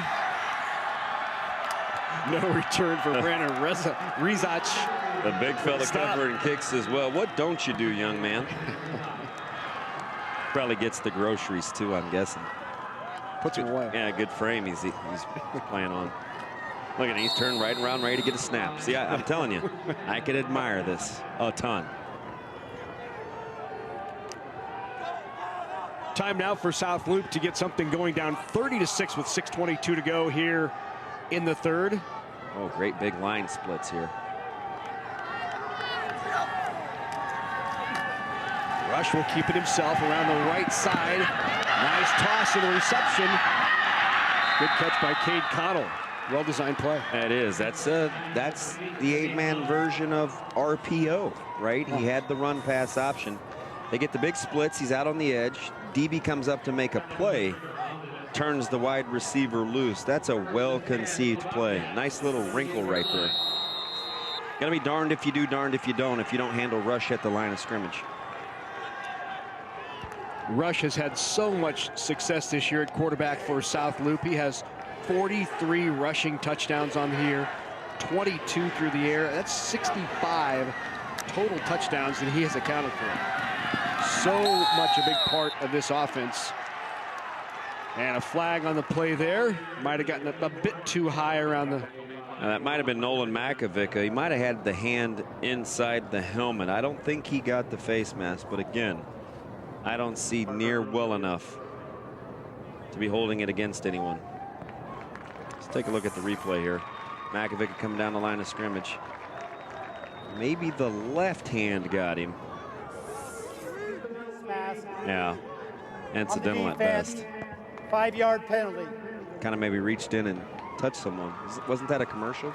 Reach out and touch someone? I don't think it was in that context, though. It was a phone call, right? It was. See, I'm in your wheelhouse. Are you low 70s? It's 60. Just born. I meant seasoned. You're just seasoned.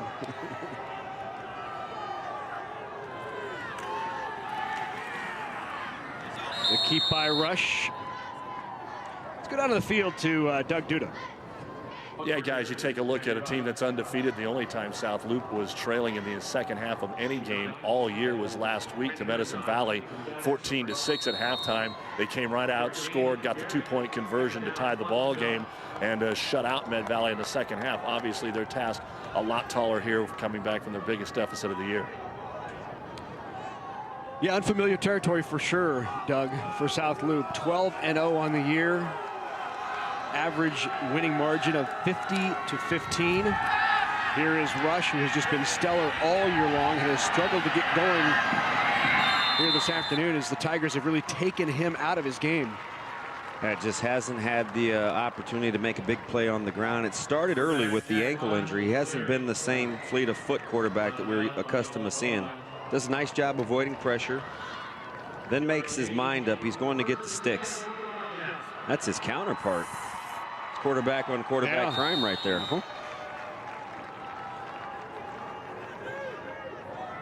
Guys are in such good shape, just fit. When you're in good shape, you don't have to think near as much late in football games. Why is that? Well, the better you feel aerobically, the less stress you put on yourself emotionally. Right? It's kind of just one of those psychological. Clearer thought process. Right. The harder you're working to feel better about the way you feel, the less apt you are to think under duress. That's coach speak right there. Well, I tell you what.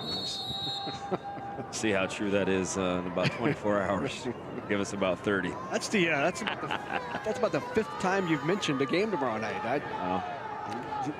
Your mind preoccupied there. As excited as I am to be with you fine folks today, we still do have some work to do. Second down and 9 here. Rush back to throw, rolling to his right, has some room out in front of him. He'll toss it up. Got a man there. Incomplete. Boy, I tell you. Wide open was. It's Connell again. Yep, it was Leighton Bubak was there. Was that Bubak? No, on the defense. That was Connell, right? Was that Chase? It was Bubak on the near reception. Miller with the tip there. Oh, there it is. I get my 28 and 26s confused. They have had a case of the dropsies today on some 50-50 balls. In a game like this, it's relatively even in terms of talent. A lot of times it does boil down to individual playmaking. We haven't seen it yet from South Loup, but again, you do know they're capable. 3rd and long. got that. Nice out pass, out pattern to Cade Connell for the first down. See, that's really whenever they want it. He's a good enough player to play pitch and catch with. Just gets to the sticks, runs the out route, ball's on time. Oh, that's a good ball. And an important first down here for the Bobcats, down by 24 in the third. Love those camera angles that allow you sitting at home watching to get the same view that that wide receiver has in Connell.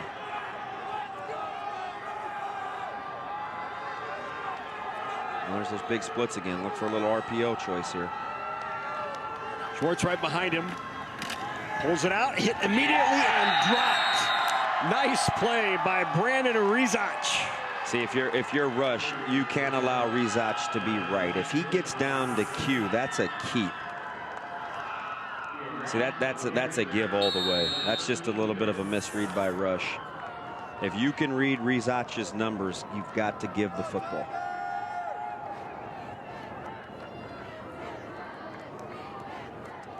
I've seen two different pronunciations for his last name, Rezach, so we'll make sure that we get it clear there. I apologize if we are not saying it correctly. We do try to follow the enunciation key, pronunciation key. Out of the flat, complete. Down to the 11-yard line. Good catch by Jace Connell. I like the way Connell moves in space, right? If you just watch the flashes, he looks like he's extremely fleet of foot. Just got to make his mind up, put your foot in the ground, and get north and south. He definitely has a little get up and go. Here are the numbers for Jack Rush. 155 through the air in the touchdown. The long touchdown completion to Cade Connell. And even this game at 6. Best opportunity to score since the turnover in that second quarter. Toss outside. Schwartz near another first down. That's going to bring up third down and short. Check that fourth down and short, as it's going to be about a half-yard short. Well, that's one in which he'd like to have back. You got to smell the sticks. Turn those shoulders square and get downhill. Got stretched just a little wide. Fourth down here for the Bobcats. And for all intents and purposes, this is for an opportunity to compete the rest of this football game. From a score standpoint, I should say. Fourth down and 1 out of the eye. The keep, push from behind, and that'll be enough for a first down. A good surge up front. For the wedge blocking. Rush gets right in behind, nice and tucked.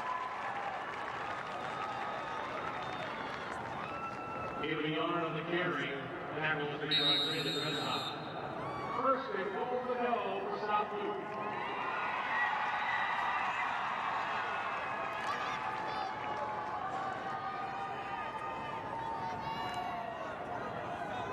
Inside 130 here in this third quarter of play.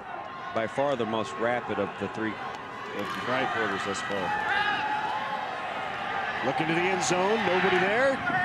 Picked off in the end zone. And another interception thrown in the end zone for the Bobcats. Two costly errors. Yeah, recipe for a disaster. He didn't get the drag route coming across. He was kind of held up a little bit, grabbed, and then late back across your body. Robley's just too good of a player. He's going to sit on that. He wanted the crossing route early. Couldn't sift through the traffic.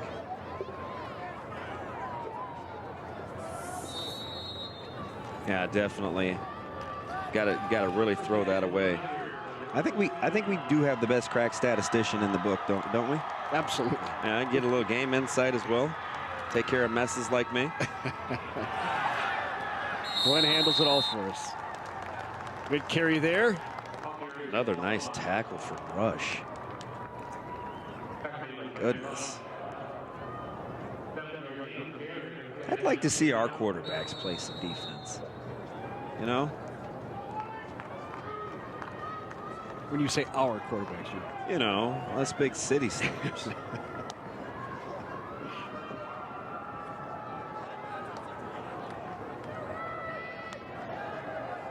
Late here in the third quarter.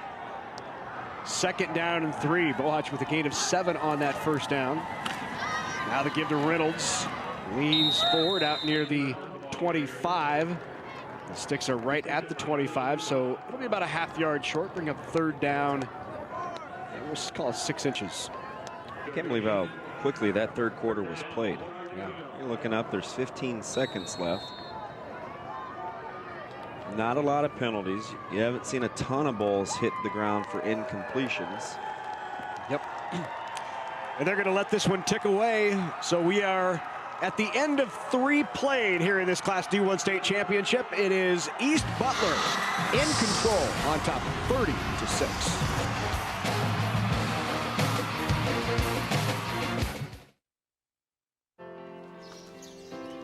Not just on the good days.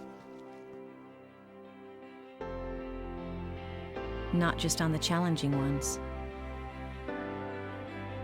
Not just during business hours. Or when relaxing.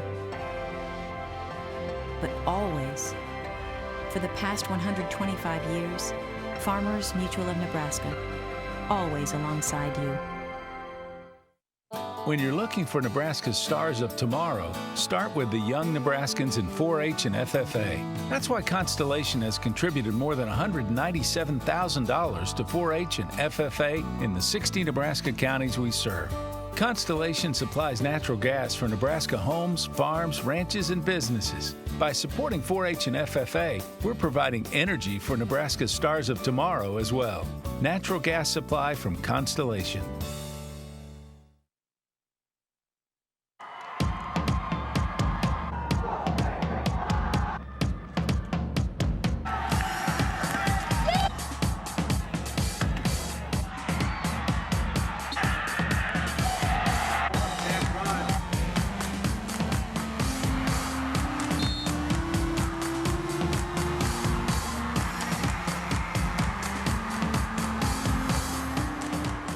And that's how we got to this score, 30-6, as we begin the 4th quarter here at Memorial Stadium. Damon Benning, I'm Larry Putney, Doug Duda down on the field. Good to have you with us as we get set to crown our first of 6 state champions over the course of the next 2 days right here at Memorial Stadium. There is Dalton Bohach, who kept it on the sneak. That's good enough for a first down. Bohach injured early, Damon. He had that knee injury, went out for a few plays, maybe a series or 2. Wrapped it up, put on a new knee brace, and he's out there again. He's had an outstanding year, 1,900 yards passing, better than 1,000 yards rushing. And you know, the only other time that East Butler has ever won a state championship was back in 1989. They won the D1 title, beating Bruning Davenport. They beat them 52-40. East Butler finished 13-0 that year. And do you know who the quarterback of that East Butler team was? Was it their version of All in the Family? It was. And that would be? It was Ted Bohach, that young man's father. He was the quarterback. How cool would that be? To share state titles potentially as a father-son tandem. Yeah. And by the way, that was the answer to our trivia question. What year was East Butler's only appearance in the NSAA State Football Championship? It was, as we said, just telling you, it's 1989. The final was 52-40. And congratulations to our winner, Dylan Dahm of Lincoln. Congratulations, Dylan. We'll be sending you an NET t-shirt, size extra large. And even more interesting was that it was Dalton Bohach's father, Ted, who was the quarterback the last time they won a state title. And here is Dalton coming off the bench, strapping it back up to go try to win a state title for East Butler. Yeah, extremely workmanlike too. I mean, you take a look at it. What is that? It's got to be his 20 or 21st carry of this morning, and boy, it has been workmanlike. 21 carries, 68 yards for Bohach. He's 9 of 13 through the air for 158, so a combined 200-plus yard day total offense for Dalton Bohach. Well, that's patience in play calling, isn't it? Understanding who you are. 21 for 68, and you stay the course. Yeah.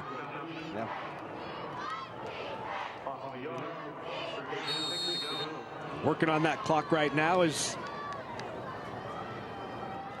We tick near the 10-minute mark. 30-6 the score. 3rd down and 6 now for the Tigers. Robley back in along with Havlovic, the 2 tight ends.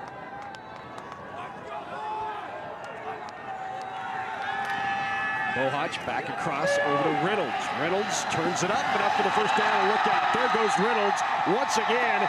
Touchdown for the Tigers, and they are running away with the D1 title.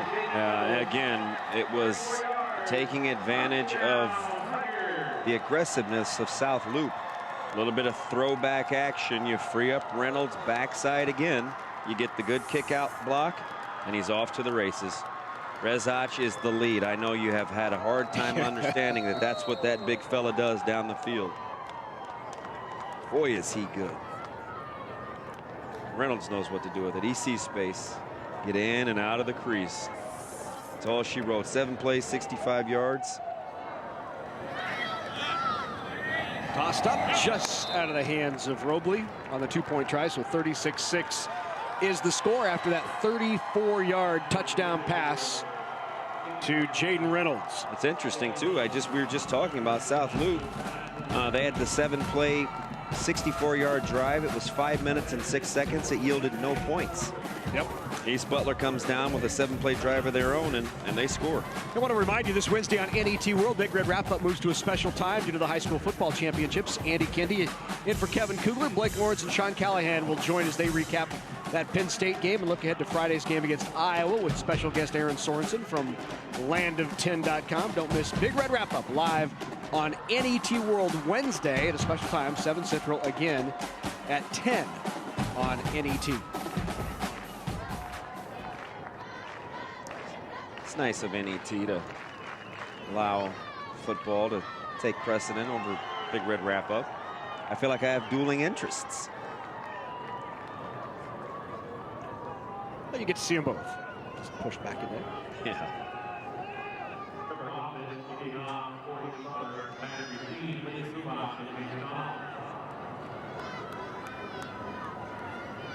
So Bubak and Connell are deep for the Bobcats.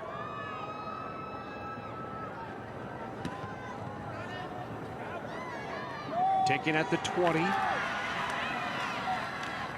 Still on his feet, trying to find some room. He could get up the far side. He might have some.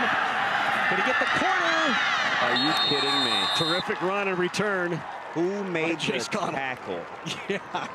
How about Rezach across the field with arguably the fastest player on the field, and Connell. Rezach makes the play. Watch Connell here. Told you he could run. He sees daylight, stays in bounds. Now he's all the way across the field. Look at Rezach's angle. Wow. I mean, that's about as good as you'll see. And not only that, he played the technique. We call it the trail technique, where as the tackler trying to beat a guy to the spot, you get in what we would call the tackler's back pocket. That's exactly how you teach the drill. The stop, the stutter, the stop, the stutter. That's beautiful. With the injured player, we'll take a quick break. We'll be back here at Memorial Stadium in just a moment.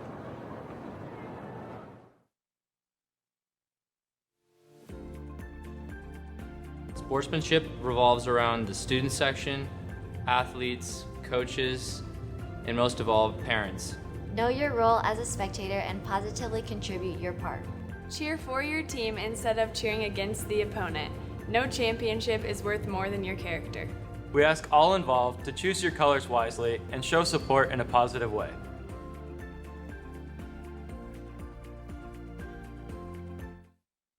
NET Television expands your mind, enlightens your mind, inspires your mind, educates your mind, entertains your mind. NET Television opens up new worlds to you. Explore, travel, learn, discuss, debate.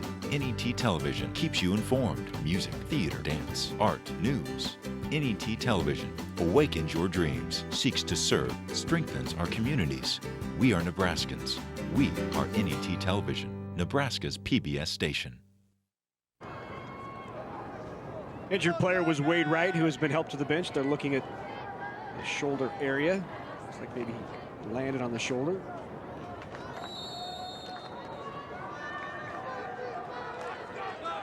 36-6 here in the D1 title game. Bobcats now with the ball.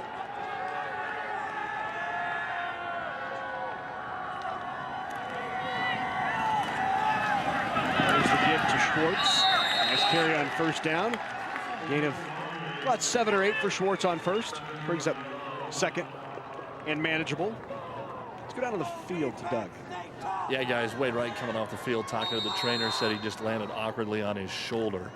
Maybe a stinger, nothing official on that, but they are trying to get up under the pads and see what the problem is. Thanks, Doug. 2nd and 3 now.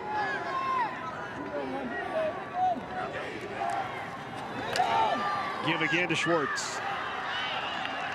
Slips through there. Tackled by Havlovic. Really good job of reading those blocks. It would have been easy to bounce that, but he took the first crease that he saw and got back up the field. In a game like this, that's a lot of what it is. Instead of always trying to make the big play, take the play that's available to you.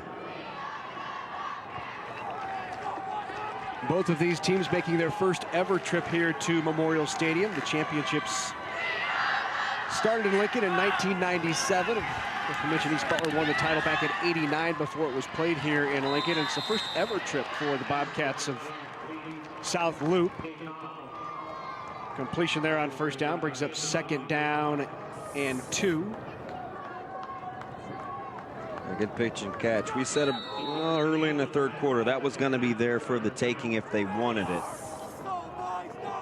It's tough out there one-on-one, and Rush delivers a good enough ball.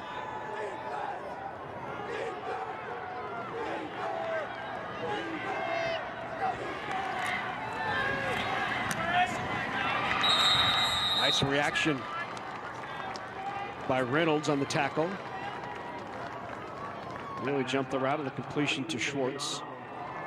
Enough for a first down.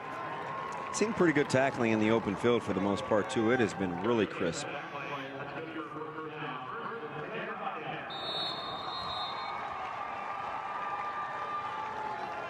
I've seen South Loup get down here close a couple of times. And the last 2 times both resulted in turnovers. Oh my goodness. Well, they got back on that one. That's kind of been a microcosm of the day for South Loup. Robertson was able to jump on that. Yep, just looked up, took his eyes off it. You could hustle right there. Get back on it. You heard Coach Andy Schwartz talking to Doug Duda right before the second half began. He said, we're doing things we just have not done all year long. And this stage can do that to you, right? I mean, it's for all the marbles. You're in Lincoln, field you're not accustomed to playing.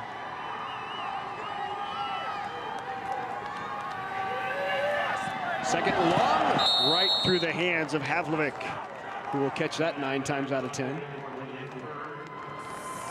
Yeah, watch him just playing the eyes of the quarterback. He sees a hook to curl.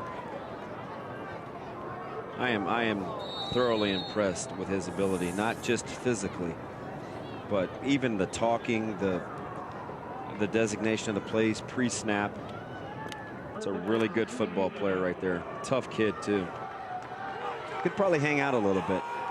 Think they'd invite me down to Brainerd. Probably going to be a celebration coming up. You could join.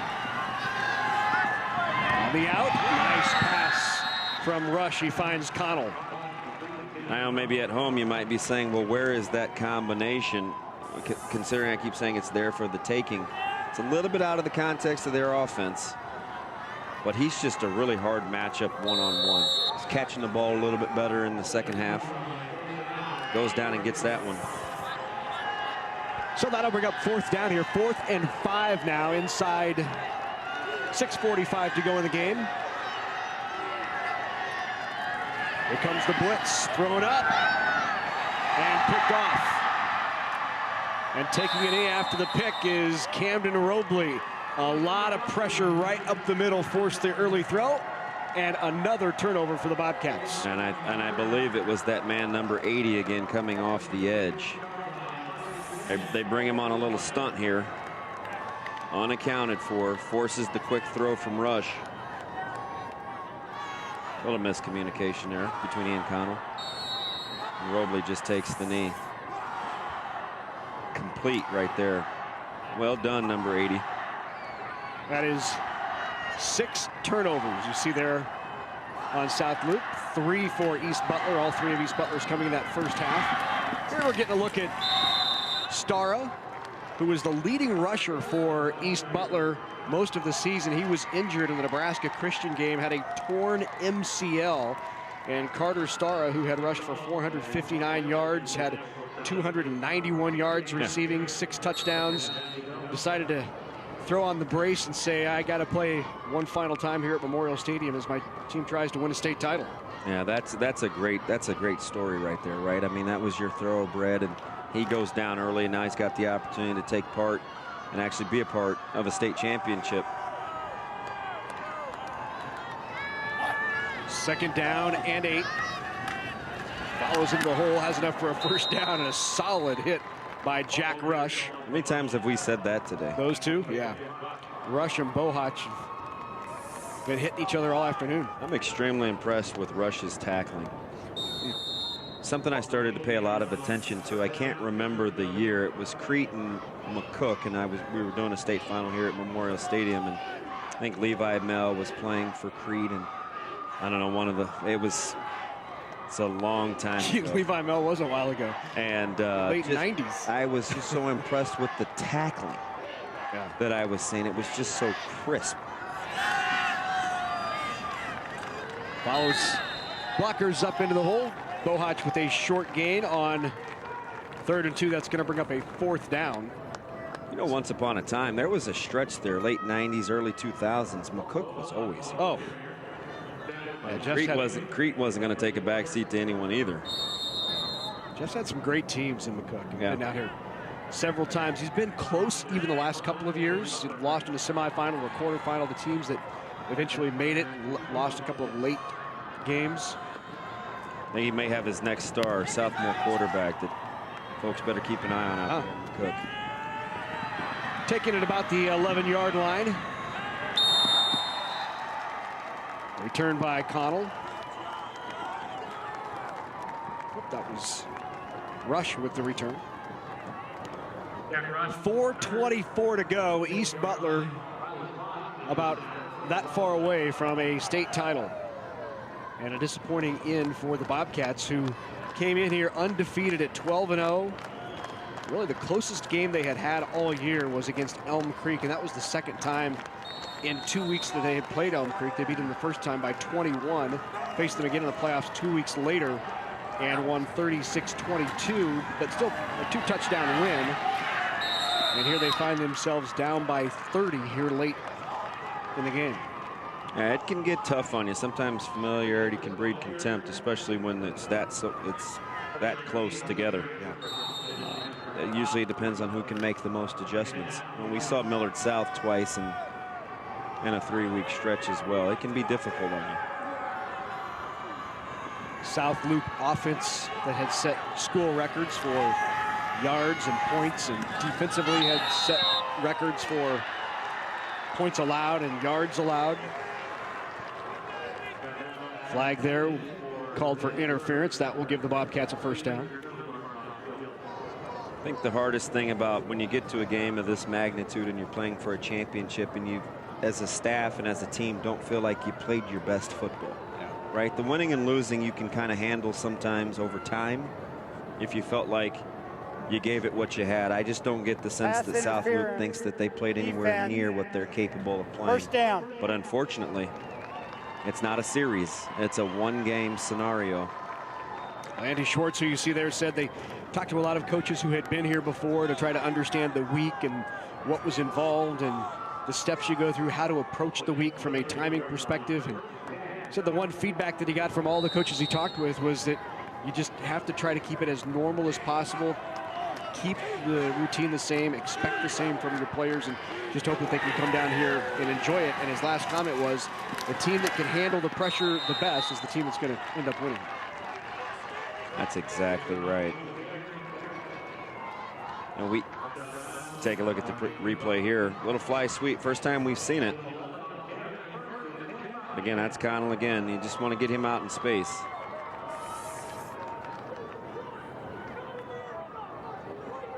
Fleet of foot. You can appreciate some of the nuances and creativity too from the 8-man game as well. A lot of different options.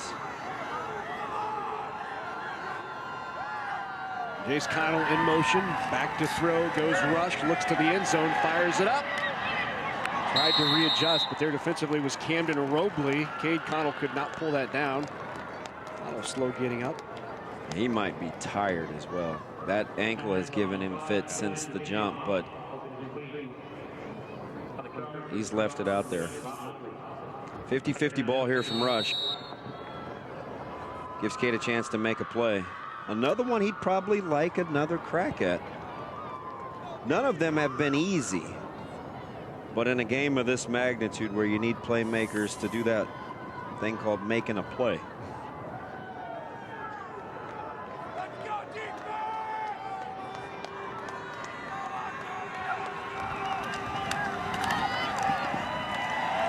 Piled up at the line is Schwartz. No gain there. That'll bring up 3rd down. And that defense for the Tigers for East Butler has been terrific all afternoon, and that's one of the reasons right there. Brandon Rezach. Yeah, he's a man. Full-grown kiddo right there. Really adept too, well coached on the edges, playing that zone read game, right? They keep those shoulders square. They don't really give you a chance to read their numbers from the quarterback spot. And you get to this stage and you almost start guessing if you're Rush. You don't trust your instincts because it hasn't worked for you. The run game has been bottled up. Consider what this East Butler defense has done the last 2 times out. Not only are they holding a very potent Bobcat offense here to just 6 points late in the game, but they held a Mike Spears #1 ranked Howells Dodge team to just 12 points in that semifinal. Extremely impressive here as we take a look at this defense from East Butler. Look at everybody just flowing. I know you're shocked to see 62 Rezach make another play between he and, boy, there's the other one right there, the man in the middle with Trevor Havlovic. That's quite a tandem. Quite a tandem. Well, Howells Dodge is a good sized football. Oh, absolutely. Always. Up top to the end zone, just overthrown on 4th and 6. And that will be turned over on downs.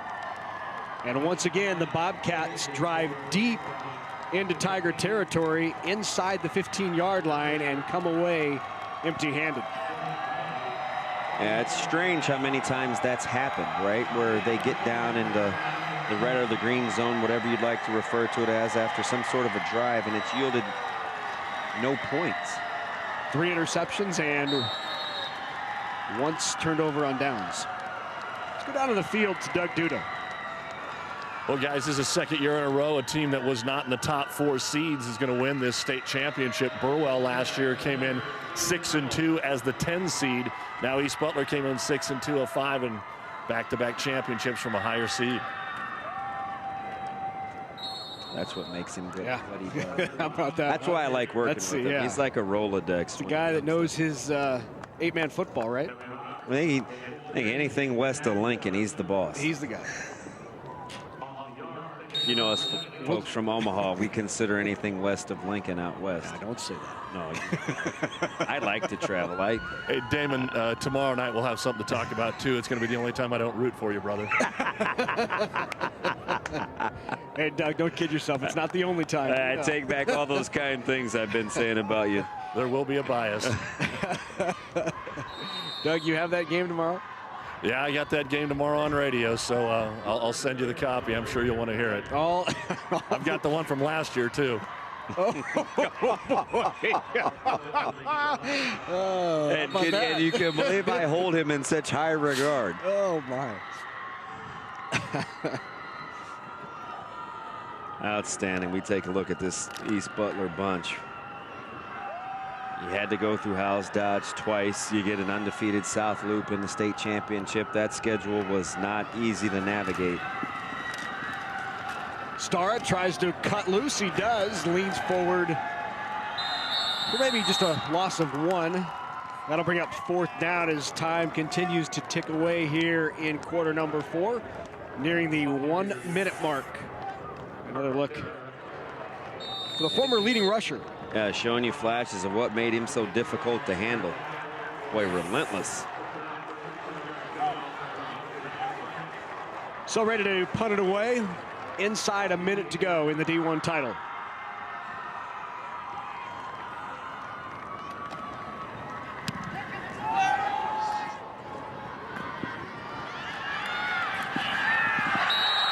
Nice open field tackle. There's Camden Robley once again. With regards to tackling today, it's almost like wash, rinse, repeat. Yeah. Right? I mean, it has been a clinic as we see another good one in the open field from Robley. Tackling like the big boys to play on this field. Tell you what, I see what you did there. Thank you. Some might say they take this version of tackling on this field. A whole bunch of people. 37 seconds to go. Jack Rush back out there. To his left is Blake Schwartz. And here is Rush along the left side. Got a quarter. Stiff arm there and gets a few more. The tackle forcing him out of bounds. And he just missed the water being doused too. Josh Molina made that. Here it is. Oh boy. As we see Rush just scoot through there. Boy, well earned. That's the best cold Gatorade bath he's had. It'll be a first state championship for head coach Sean Biltoft.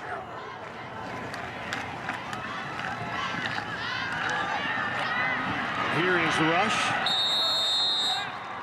Down inside the 15. Shows you some flashes of what he's capable of. You can just tell he doesn't feel great on that leg.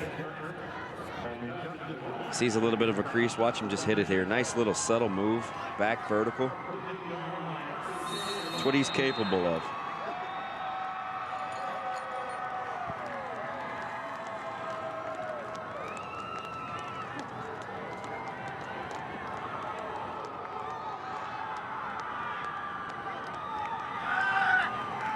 Looks to the end zone. Got his man. Touchdown. Jace Connell pulls it in. Rush to Connell with 3 seconds left on the clock for South Loup. A nice little corner out, one-on-one. Puts it where only Connell can go get it.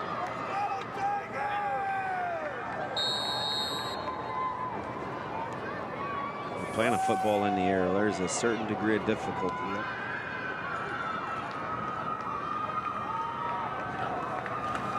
Two-point try. They give it to Schwartz, who is in there for the 2 points. 36-14, East Butler.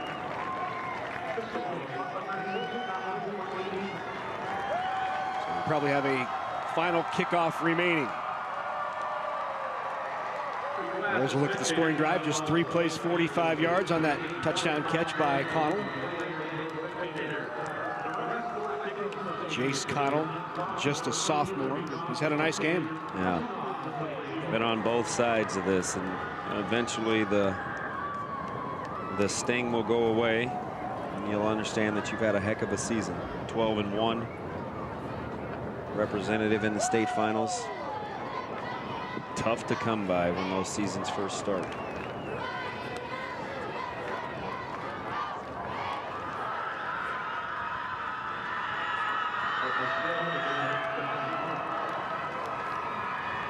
We listen to that East Butler fan base. Sounds like they're next to us. Think anybody stayed home for this one? Absolutely. So this should do it here. Little squib kick along the ground. Maybe not. Don't want to rob anyone of the best formation. In That's right. The victory formation.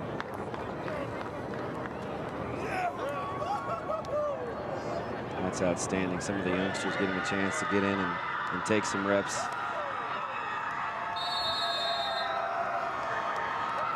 Did he allow himself to smile? Just a bit.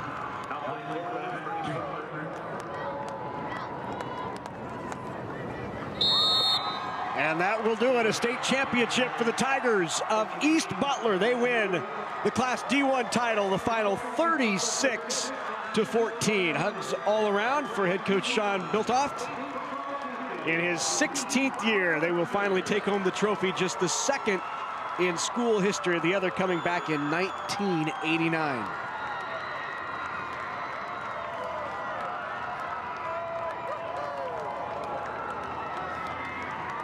When we come back, we'll have medal and trophy presentations from right here at Memorial Stadium. The final again, East Butler, state champs, 36-14.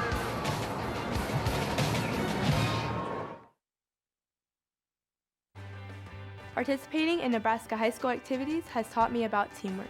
I've learned how to lead among my peers. At my high school, I have set goals and I work hard to accomplish them.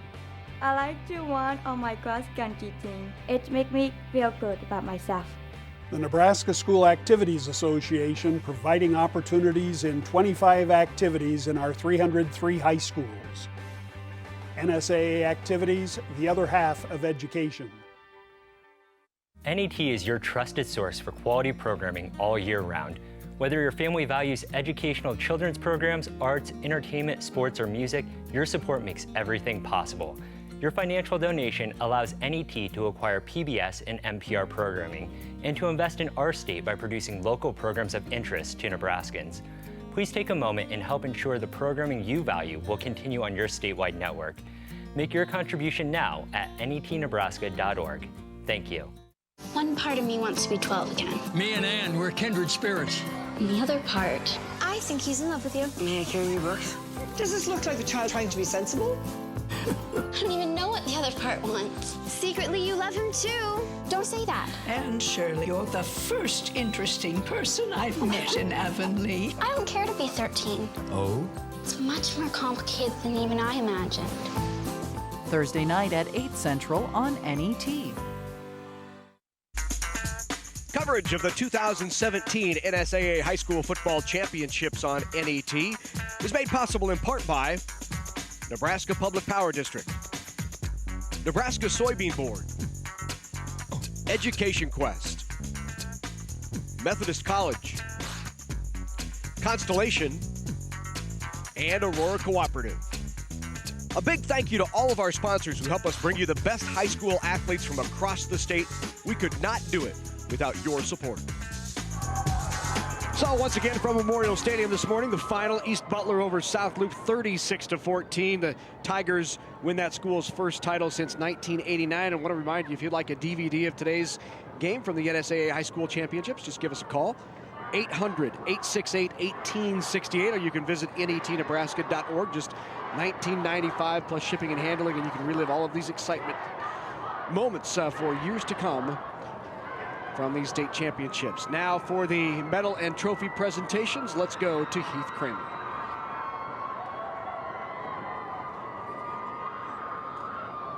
Nebraska School Activities Association is honored to have medals and trophies for both of these outstanding teams. Presentations will be made by NSAA Executive Director, Dr. Jim Tenneper, NSAA Board of Directors, Dan Kieser from Sutherland, Dr. Bob Resnicek for Boys Town, and U.S. Bank Representative Travis Havlovic. Here are the awards for the runner-up, South Loup. Head coach Andy Schwartz and his assistants will present the silver medals. Players, please come forward as your name is called. Peyton Eggleston.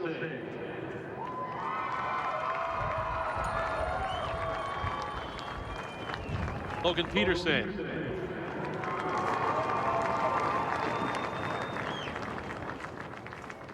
Cade Connell.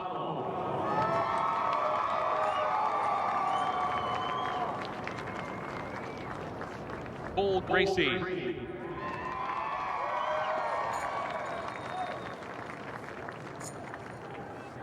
Jack Rush.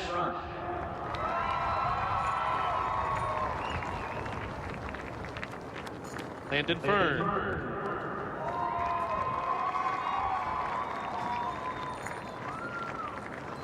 Grant Jones.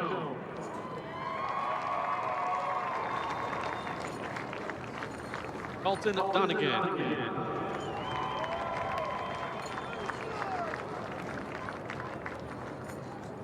Colby Street.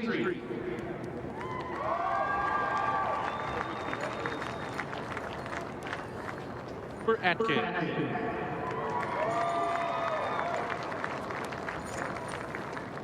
Reagan Ross.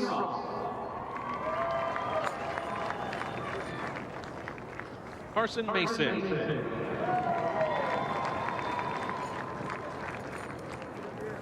Eli Taylor.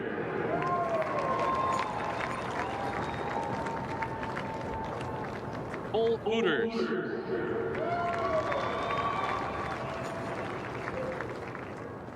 Trevor Ross.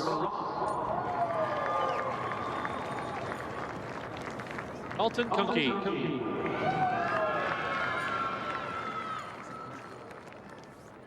Drew Vickers.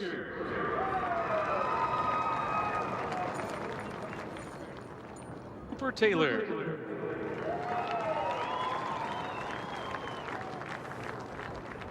Blake Schwartz.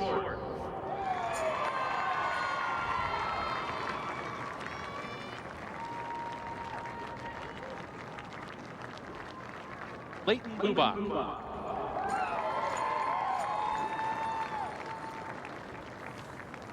Connor Rosfeld.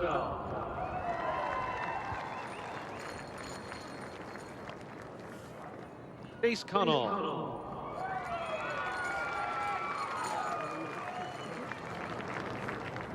Evan Robertson.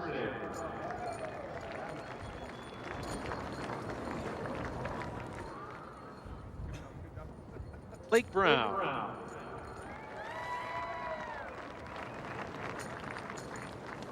Samuel Cool.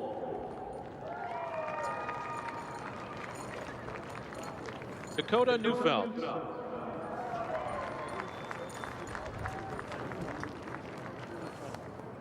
Dawson Hannah-Mile.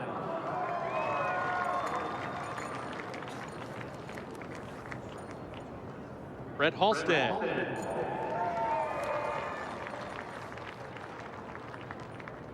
Marshall Still.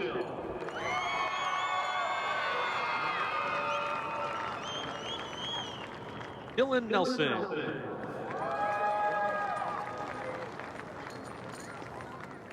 Weston Kunke.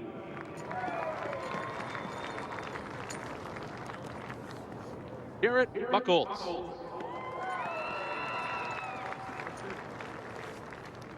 Jesse Connell.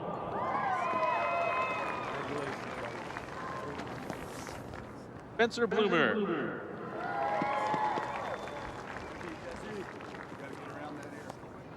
And Hunter Weinman.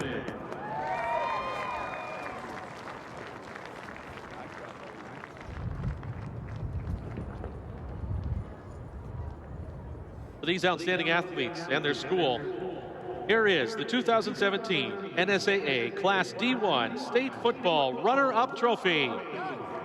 Congratulations, South Loup Bobcats.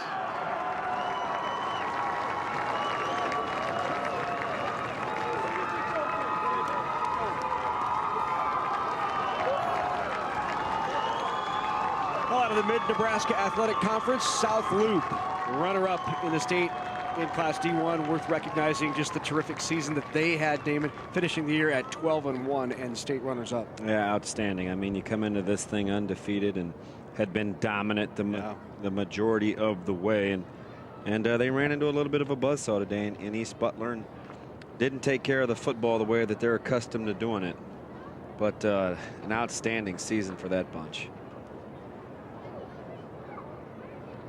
Well, tomorrow there's more live coverage of the NSAA High School Football Championships on NET Sports with the Class C1 title beginning at 10 a.m., followed by C2 at 2:30, and then Class A wrapping up tomorrow night at 7. You can watch all the action on NET or on the free NET Nebraska app. Let's go back to Heath. Now, to the champions, East Butler High School. Head coach Sean Biltoff, we have a special award for you.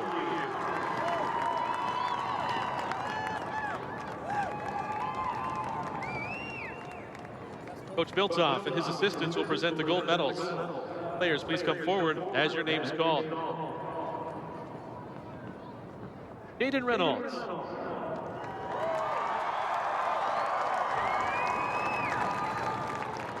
Carter Stera.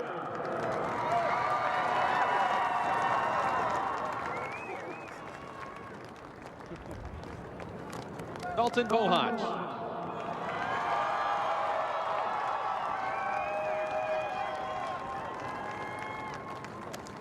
Joshua Molina.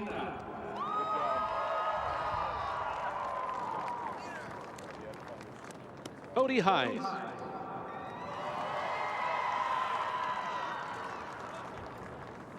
Justin Dvorak.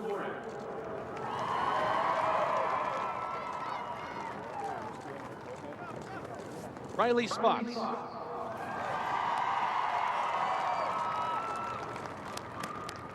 Casey Rathjen.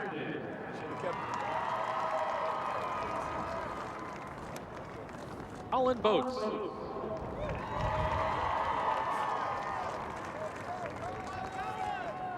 Camden Robley.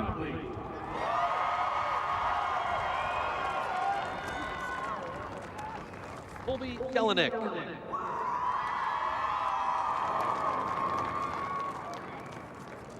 Wade Wright.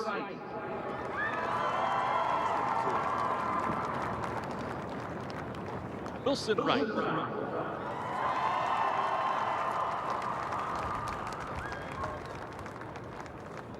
Austin Pierce.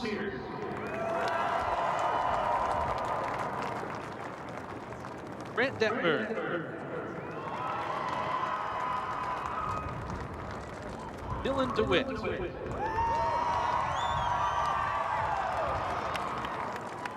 Kristen Rezach.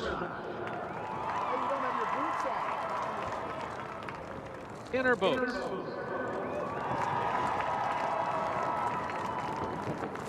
Brandon Rezach.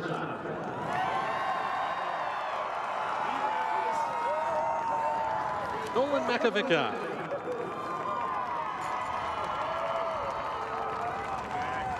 Gordon Novotny.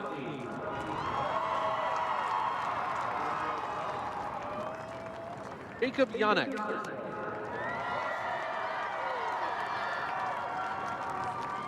And Trevor Havlovitz.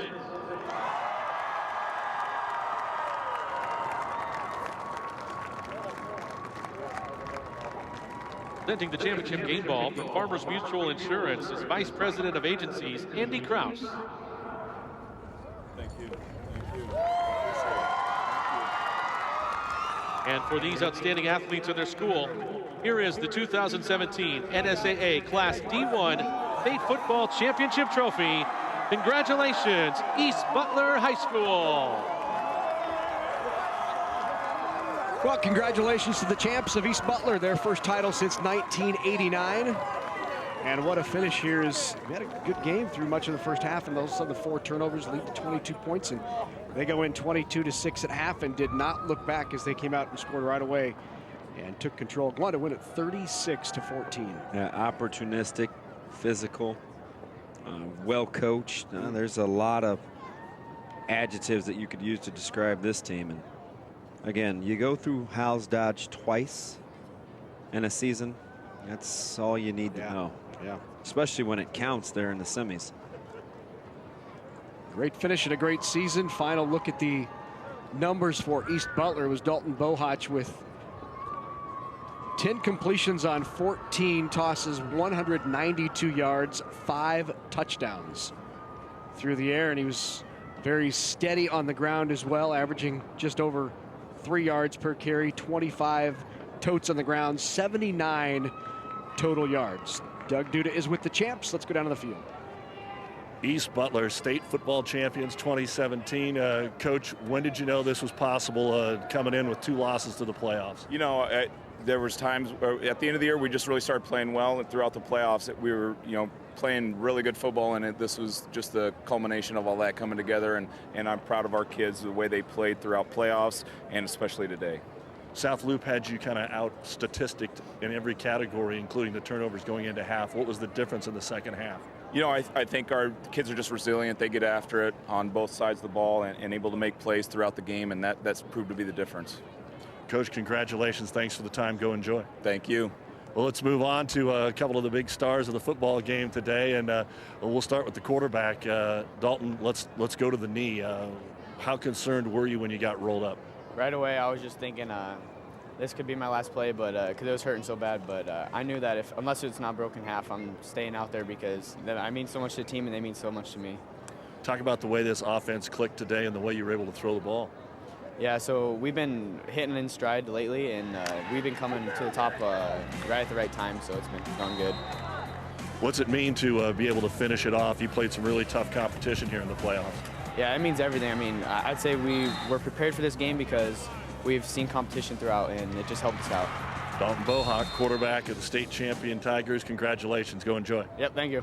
Let's talk to a little bit of a guy that did everything today. He plays offense, he plays defense, he scores touchdowns, he punts the football. Big number 80, Trevor Havlovic. Boy, Trevor, what a great game by you today. Can you describe it so soon after it's over? Well, I don't know. I would say just it's not really just me. It's about the team, really. I mean, we're so, like Coach said earlier, we're resilient, and we never really give up on the game. And like when Dalton got hurt, that was pretty big to our morale. But I mean, once he came back in, we were ready to go again. And I mean, I don't really think about it all about me. It's just everybody in the team makes plays, and that's what makes us such a good team. Creighton could score a lot of points. Howells Dodge could score a lot of points, and South Loup could score a lot of points. I heard you say one a little earlier in an interview that you heard Jack Rush, Jack Rush, Jack Rush. How do you think you did these last 3 games? Oh, well, we use that as motivation. Like the last 3 games, we play undefeated teams. I mean, no one's predicting us to win, so we use that as underdogs. Use it as fuel for everything. We proved that we're the champion, I guess. What was different about today's game than maybe the last couple? Today, this team, they would pass a lot more, was what we saw in film.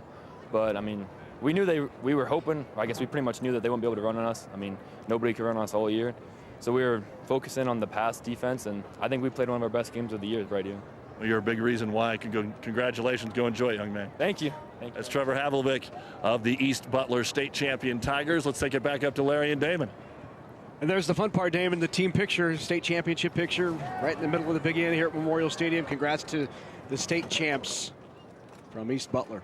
Yeah, that is, again, it starts at the top, right? You got the sense right away that's a well-coached bunch, and they kept using the R word, resilient. And we talked early before the broadcast started that we thought competition that they had seen would serve them well, and they referred to it as well. Pretty confident with the schedule that they had seen. Well, over the next 2 days here on NET, we have 6 state championship games. We will crown 6 title holders. 1 is down. Coming up this afternoon, Blue Hill will take on the BDS Eagles, who we've seen multiple times here at Memorial Stadium. Should be a good one in Class D2 this afternoon as the Bobcats and Eagles battle for the Class D2 title. So once again, our final score, 36-14. East Butler, they are the state champs. And now for Damon Benning and for Doug Duda and the entire NET Sports production crew, I'm Larry Putney. We'll see you back here this afternoon. Goodbye for now from Memorial Stadium in Lincoln.